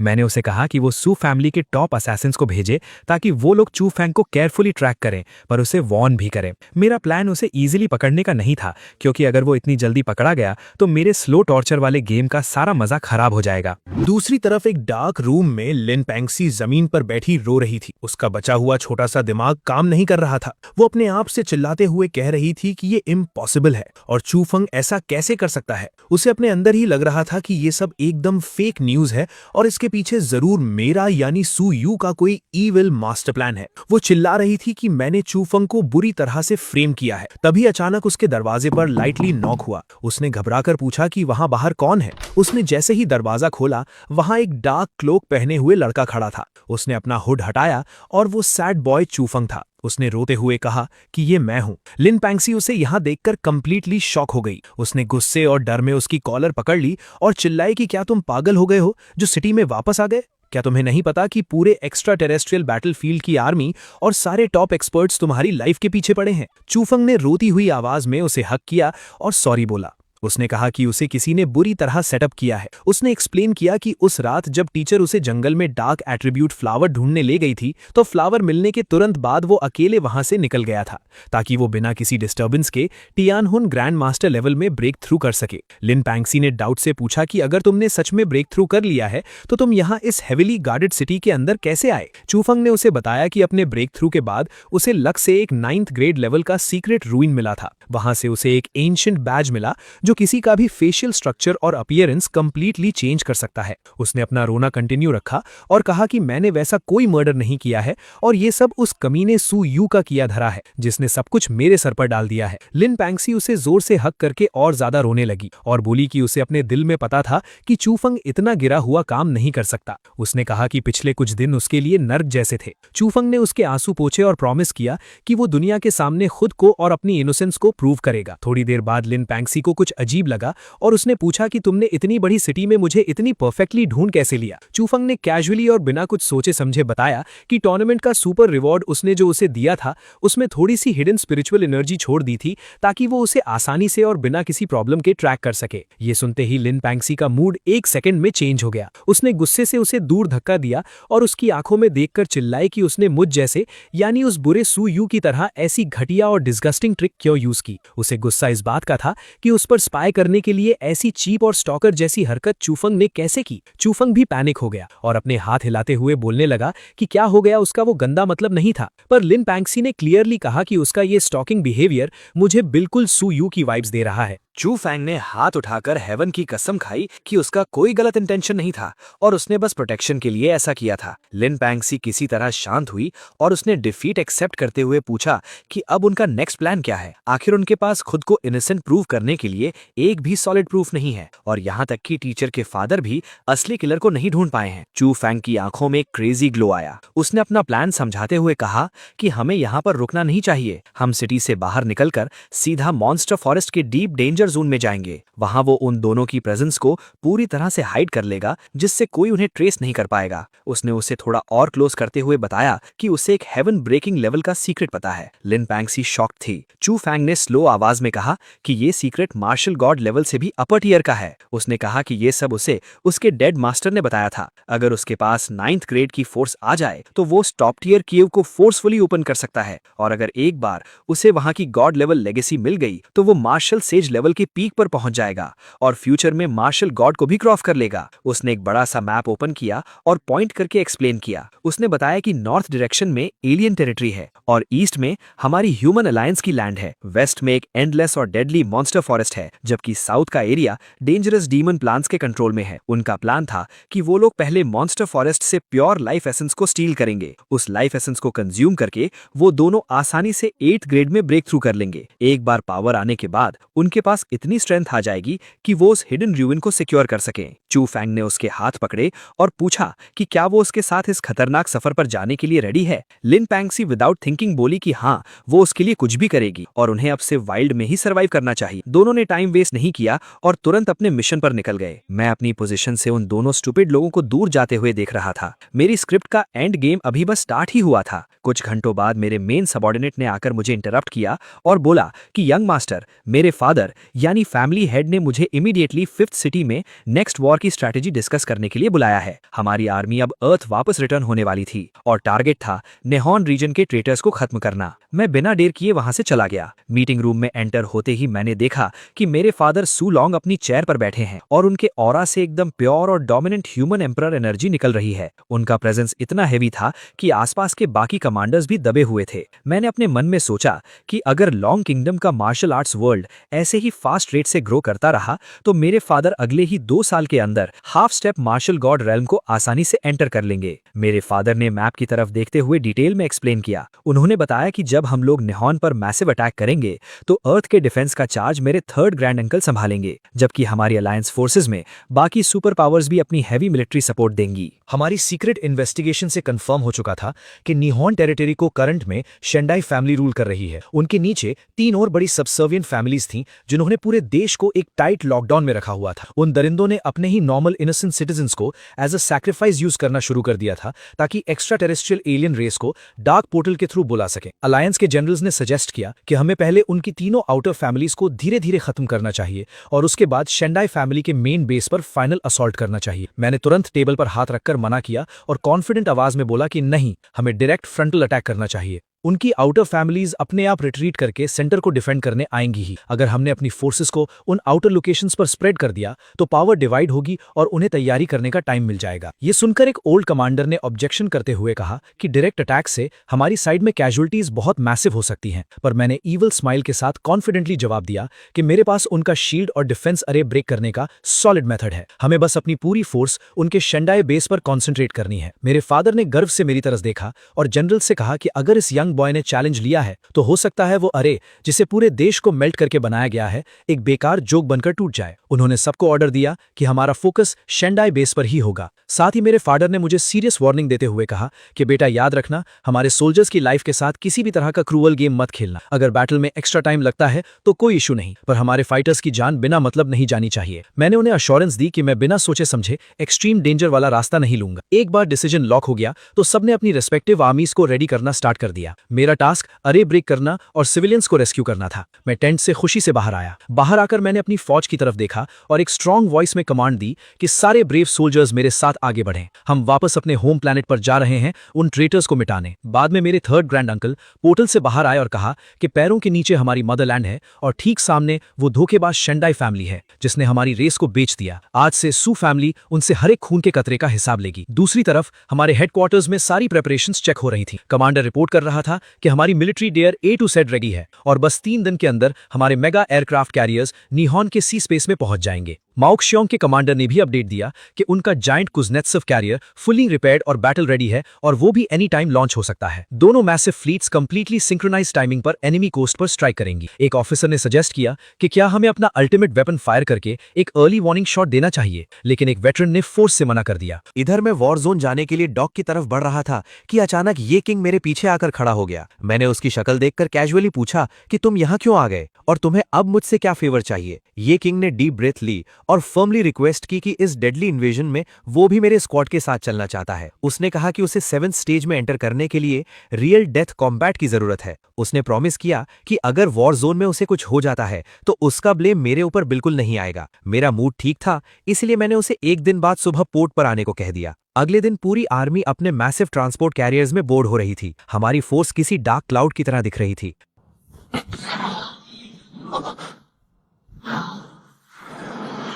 मैं और ये किंग मिलके एक साथ उड़ के वहां पहुंच गए। शिप पर मेरे 3rd ग्रैंड अंकल ने कंप्लेन करना शुरू कर दिया कि तुम इस वीक ये किंग को अपने साथ क्यों ना रहे हो। अगर इस ब्रूटल बैटल में इसे जरा सा भी स्क्रैच आ गया तो उसकी फैमिली वाले हमारा दिमाग खा जाएंगे और डैमेज कंट्रोल के नाम पर कई मिलियन स्पिरिट स्टोन्स मांगेंगे। मैंने हंसते हुए आगे देखा और बोला कि अगर ऐसी माइनर फाइट में वो लोग खुद को बचा नहीं सकते तो किस मुंह से खुद को टॉप टियर जीनियस कहते हैं। ग्रैंड अंकल ने फाइनली गिव अप कर दिया और साय करते हुए बोला, ठीक है, जो करना है करो, बट अलर्ट रहना। इसके बाद मैंने ये किंग और घूरते हुए वार्न किया कि अपना कल्टीवेशन शार्प रखना, क्योंकि डेस्टिनेशन आने में बस 2 दिन और 1 रात बाकी है। आखिरकार लंबे ओशन सफर के बाद हम उस डैम्ड नीहॉन टेरिटरी पर फिजिकली पहुंच गए, पर सामने का व्यू किसी जिंदा नर्क जैसा था। ऐसी लैंड जहां लाइफ होनी चाहिए थी बिल्कुल डेड और एम्प्टी थी। ब्लड एनर्जी हवा में एकदम थिन थी। इतनी बड़ी मेट्रोपोलिस सिटी में 500,000 लोगों को उन डेविल्स ने बिना रहम के कंप्लीट सैक्रिफाइस कर दिया था, जिससे हवा में एशेज उड़ रहे थे। कमांडर ने आकर अपडेट दिया कि एरे अभी टूटा नहीं है और इसके अंदर अटैक करना सुसाइड जैसा होगा। मेरे 3rd ग्रैंड अंकल ने मेरे पास आकर मुझे एडवाइस दी कि बच्चे, अपनी औकात से बढ़कर रिस्क मत लेना। ये डिफेंस किसी छोटे मोटे मेज का नहीं, बल्कि उनके मार्शल सेज लीडर ने ओरिजिन लेवल एनर्जी यूज करके बनाया है। मैंने स्माइल देकर कहा कि अंकल, आपको पता है मैं कोई भी आर्म टास्क एक्सेप्ट नहीं करता और बिना गारंटी के कभी हाथ नहीं डालता। अचानक एनिमी बेस के टॉप से शेंडाई जावू का एरोगेंट और इरिटेटिंग साउंड प्ले होने लगा। उसने हम पर टॉन्ट किया कि अलायंस वालों की हिम्मत कैसे हुई उनकी प्राइवेट लैंड पर इन्वेट करने की। मैंने जवाब दिया कि आखिर उसने धोखेबाजी क्यों की। उसने अपने बिट्रेयल को जस्टिफाई करते हुए बोला कि विक्टर ही रूल्स बनाता है, अर्थ जल्द ही डिस्ट्रॉय होने वाला है और हम लोग उन सुपीरियर एलियंस की गुलामी करके कम से कम अपने लिए सर्वाइवल इंश्योर कर रहे हैं। तुम लोग अपने प्राइड के चक्कर में क्यों मरने वाले हो। उसने चैलेंज करते हुए कहा कि अगर आना है तो उनके इस supreme nation protecting origin array को क्रॉस करके आओ। मेरे 3rd ग्रैंड अंकल ने इम्पेशेंटली मुझे सिग्नल दिया कि अब एक्शन दिखाने का टाइम आ गया है। मैंने दोनों हाथ आगे किए और आसमान में फ्लोट करने लगा। मैंने एक डीप ब्रेथ ली और हेवन स्टीलिंग पावर टेक्निक को मैक्स कैपेसिटी पर एक्टिवेट किया। मैजिक की स्पीड से मैंने उस अनब्रेकेबल लगने वाले एरे का फंडामेंटल बेस करप्ट कर दिया। वो एनर्जी शील्ड अब ऑपोजिट डायरेक्शन में उन्हीं के लोगों को क्रश करने लग गया था। वॉल पर खड़ा वो एरोगेंट बुढ़ा घबराकर चिल्ला उठा कि मैंने कौन सा डार्क सॉर्सरी यूज किया है जिससे उसके सीक्रेट बेस का सिस्टम रिवर्स हो गया है। मैंने आवाज एम्पलीफाई करके उसे जवाब दिया कि तुम्हारी शेंडाई फैमिली का ये कचरा एरे कुछ ज्यादा ही रफ और प्रिमिटिव है। जैसे ही शील्ड ब्रेक हुआ, मेरे 3rd ग्रैंड अंकल ने अपनी ह्यूज स्वॉर्ड ड्रॉ की और ऑर्डर दे दिया कि सब लोग इन एलियंस के कुत्तों पर टूट पड़ो और इन्हें जिंदा मत छोड़ना। हमारी आर्मी फ्लड की तरह सिटी में डिस्ट्रॉय करने के लिए घुस गई। अगले सीन में एक असैसिन ने एनिमी के पेट्रियार्क को कहा कि 3 एलाइड नेशंस की highly armoured ground forces Yokohama coast पर लैंडिंग करके मैक्सिमम 20 मिनट के स्ट्रिक्ट टाइम फ्रेम के अंदर फास्ट स्ट्राइक फोर्सेस डायरेक्टली उनके हार्ड जोन यानी टोक्यो बॉर्डर पर स्ट्राइक कर देंगी। पेट्रियार्क एक डेमोनिक सेशन कंडक्ट कर रहा था। वो सेटिस्फाई होकर हंस रहा था कि ब्लड पूल की रिक्वायरमेंट 99% कंप्लीट हो चुकी है। उसको कॉन्फिडेंटली बिलीव था कि जैसे ही वो सराउंडिंग टोक्यो रीजन्स के रिमेनिंग सिविलियंस का last drop of blood consume करेगा, वो डेफिनेटली अर्थ के लॉस को शैटर करके कंप्लीटली नया मार्शल सेज बन जाएगा। उसके सराउंडिंग वैसल्स ग्राउंड पर हेड टच करके उसे चीयर कर रहे थे और उसके सक्सेस होने की डार्क विशेस दे रहे थे। बाहर बैटल शुरू हो चुका था। डार्क फोर्सेस तैयार थीं हम पर हमला करने के लिए। जैसे ही बैटल इंटेंस हुआ, मेरे गार्ड्स मुझ पर शील्ड बनकर कवर कर रहे थे, पर मुझे इस टाइट बेबी सिटिंग की जरूरत नहीं थी। मैंने उन्हें क्लियरली बोल दिया कि वो खुद बैटल हैंडल करें। मैं एक स्टेप भी पीछे नहीं हटा। मैंने कैजुअली अपनी फिंगर्स पॉइंट की और उसकी पूरी बॉडी ब्लास्ट हो गई। पावर का इंपैक्ट बहुत ब्रूटल था। शेंडाई जाओ वू ने अपना टेक्निक दिखाया, लेकिन मेरे सामने वो पानी कम चाय थी। शेंडाई जाओ वू गुस्से से मेरे 3rd ग्रैंड अंकल के ऊपर भड़क पड़े कि वो क्यों उनके के एरिया पर हमला कर रहे हैं, लेकिन थर्ड ग्रैंड अंकल उनकी एक न सुने क्योंकि वो अभी इस खेल को खत्म करना चाहते थे। उन्होंने अपनी वॉइड सेबर एनर्जी को फुली मैक्सिमाइज किया और उसके डायरेक्शन में डैश किया। शेंडाई जाओ वू और थर्ड ग्रैंड अंकल के बीच ये डिस्ट्रक्टिव टक्कर हो रही थी। इस इंटेंसिव एक्सट्रीम क्लैश को देखते हुए मेरे फोर्थ ग्रैंड अंकल ने डिफेंसिवली मेरे सामने पोजीशन ली ताकि मैं प्रोटेक्टेड रहूं, लेकिन मैंने फर्मली कहा कि फोर्थ ग्रैंड अंकल, आपको इस लो लेवल डेथ मैच में मेरा बॉडीगार्ड बनने की 1% भी जरूरत नहीं है। फोर्थ ग्रैंड अंकल आर्ग्यू करने लगे कि थर्ड ग्रैंड अंकल स्पेसिफिकली मेरा ध्यान रखने का ऑर्डर देकर गए हैं। अगर मैं थोड़ा सा भी इंजर्ड हुआ तो वो परमानेंटली ट्रबल में आएंगे। मैंने उनको सॉफ्टली वॉर्न किया कि वो फंडामेंटली वीक हैं। मैं उन सब छोटे लेवल के दुश्मनों को इग्नोर करके सीधा उस मेन अंडरग्राउंड टेंपल टाइप जगह में जंप कर गया जहां एरे का कोर था। वहां पर उनके elite level defenders already ambush के लिए सेट थे। मैंने एनर्जी फिंगर स्ट्राइक ड्रॉप किया। वो एक टेरिफाइंग इंपैक्ट अटैक था जिसके प्रेशर से फ्लोर सिंक हो रहा था। नीचे का जमीन पूरी तरह से तबाह हो गया था। 10,000 steps crossing martial art skill average destructive force है। मैंने उसकी एनर्जी एनालाइज की और सिंपली डिसाइड किया कि इस चीप गेम को यहीं एंड करना बेस्ट ऑप्शन है। मेरे पास एक super rare spine bone artifact available था। मैंने अपने दोनों हाथ उस पूल पर एम किए और डेमोनिक अट्रैक्शन स्टार्ट की। पूल का ब्लड वाटर स्पीड से कम होने लगा और वो डिवाइन बोन एक डेमोनिक रेड लाइट एमिट करने लगी। प्रोसेस कंप्लीट होते ही मेरे फेस पर एक ट्विस्टेड और सैटिस्फाइड स्माइल आ गई क्योंकि फाइनल प्राइज मुझे ही मिलना था। उस वक्त बैटल के सेंट्रल जोन में एक कंप्लीटली एपिक डिस्ट्रक्शन चल रहा था। वहां मेरे फादर सू लॉन्ग की डायरेक्टली शेंडाई क्लैन के सुप्रीम लीडर के साथ टक्कर हो रही थी। मेरे फादर एक ट्रू बीस्ट मोड में थे और लगातार एक्सप्लोसिव स्लैशेस हिट कर रहे थे। उस बैटल में याओ किंग भी लड़ रहा था। मैंने अपने न्यू डेमोनिक टेक्निक को याओ किंग के ऊपर अपनाया। वो एक डेमोनिक पपेट की तरह इनह्यूमेनली अनसिविलाइज्ड वे में लड़ने लगा। मुझे ये देखकर मजा आया और मैंने कहा कि असली वॉरियर्स सिविलाइज होकर नहीं लड़ते हैं। मीनवाइल अंडरग्राउंड लेयर में वो शेंडाई पेट्रियार्क सडनली रियलाइज करता है कि उसके एक्सटर्नल लाइफ पूल से pure concentrated spiritual power continuous massive scale पर इनविजिबल वॉइड में डिसअपियर हो रही है। उनका गुस्सा आसमान में था। वो चिल्ला रहे थे, कौन सा डिस्गस्टिंग क्रीचर मेरी डेस्टिनी और ब्रेक थ्रू एनर्जी को लीच आउट कर रहा है। मेरा इममॉर्टल सेज बनने का सपना दूर जा रहा है। मैं वहां पर पहुंच गया। मैंने हेविली चार्ज्ड पॉइंट बिल्ड करके उस पेट्रियार्क पर फेटल लॉक लगा दिया था। उस एनिमी बुड्ढे को समझ आ गया था कि वो मुझे किसी भी एंगल से ओवरपावर नहीं कर सकता। हालांकि वो सेकंड स्टेज मार्शल सेज के दर्जे का था। उसने फ्रस्ट्रेटेड होकर मेरे फादर को एक डॉग जैसा कावर्ड कहकर मॉक किया और अपनी इंटरनल पोटेंशियल को कंप्लीटली बर्न करके वहां से एस्केप प्लान एक्टिवेट कर दिया। भागते भागते उसने लाउडली कसम खाई कि जब वो अगली बार बैटलफील्ड में आएगा तो लॉन्ग किंगडम और पूरी रॉयल ब्लड लाइन को जिंदा जलाकर राख कर देगा। मीनवाइल थर्ड ग्रैंड अंकल का फाइट शेंडाई जाओवू के साथ चल रहा था, लेकिन मौत के डर से शेंडाई जाओवू वहां से भाग गया। लेकिन मेरे थर्ड ग्रैंड अंकल ने स्वेयर किया कि वो उन्हें जल्दी मिटा देंगे। लेकिन नंदलेस वॉर ऑफिशियली एंड हो चुकी थी और रिजल्ट एक एब्सोल्यूट विक्ट्री था। मेरे थर्ड ग्रैंड अंकल ने अपनी स्वर्ड स्काईवर्ड्स पॉइंट करके सब सोल्जर्स को रिलैक्स और चीयर अप करने का ऑर्डर दिया। उन्होंने लाउड और रिस्पेक्टफुल वॉइस में सबको इंस्ट्रक्ट किया कि बैटल ग्राउंड को प्रॉपरली क्लीन किया जाए। हमारे जितने भी फियरलेस और ब्रेव सोल्जर्स इस कॉम्बैट में शहीद हुए थे, उनकी ग्लोरियस बॉडीज को फुल मिलिट्री ऑनर्स के साथ वापस लॉन्ग किंगडम ले जाया जाएगा ताकि उन्हें हमारे नेशनल मार्टियर सिमेट्री में रेस्ट मिल सके। और उन्होंने उन तमाम डॉग फेस ट्रेटर्स की तरफ देखते हुए फाइनल ऑर्डर पास किया कि इन कचरों को केरोसिन डालकर आग लगा दो और इनकी इंप्योरिटी वाली एशेस को हवा में पूरी तरीके से स्वीप कर दो। ये डायरेक्ट विक्ट्री कमांड पूरे बेस पेरिमीटर पर कंप्लीटली रिस्पेक्टफुली एक्सेप्ट की गई। हे दोस्तों, इस वीडियो को देखने के लिए आपका बहुत बहुत शुक्रिया। प्लीज इस वीडियो को लाइक और शेयर जरूर करें। तो प्लीज इस वीडियो को अपना पूरा सपोर्ट दें और ऐसी ही नई नई स्टोरीज के लिए चैनल को अभी सब्सक्राइब कर लें। मिलते हैं अगले वीडियो में।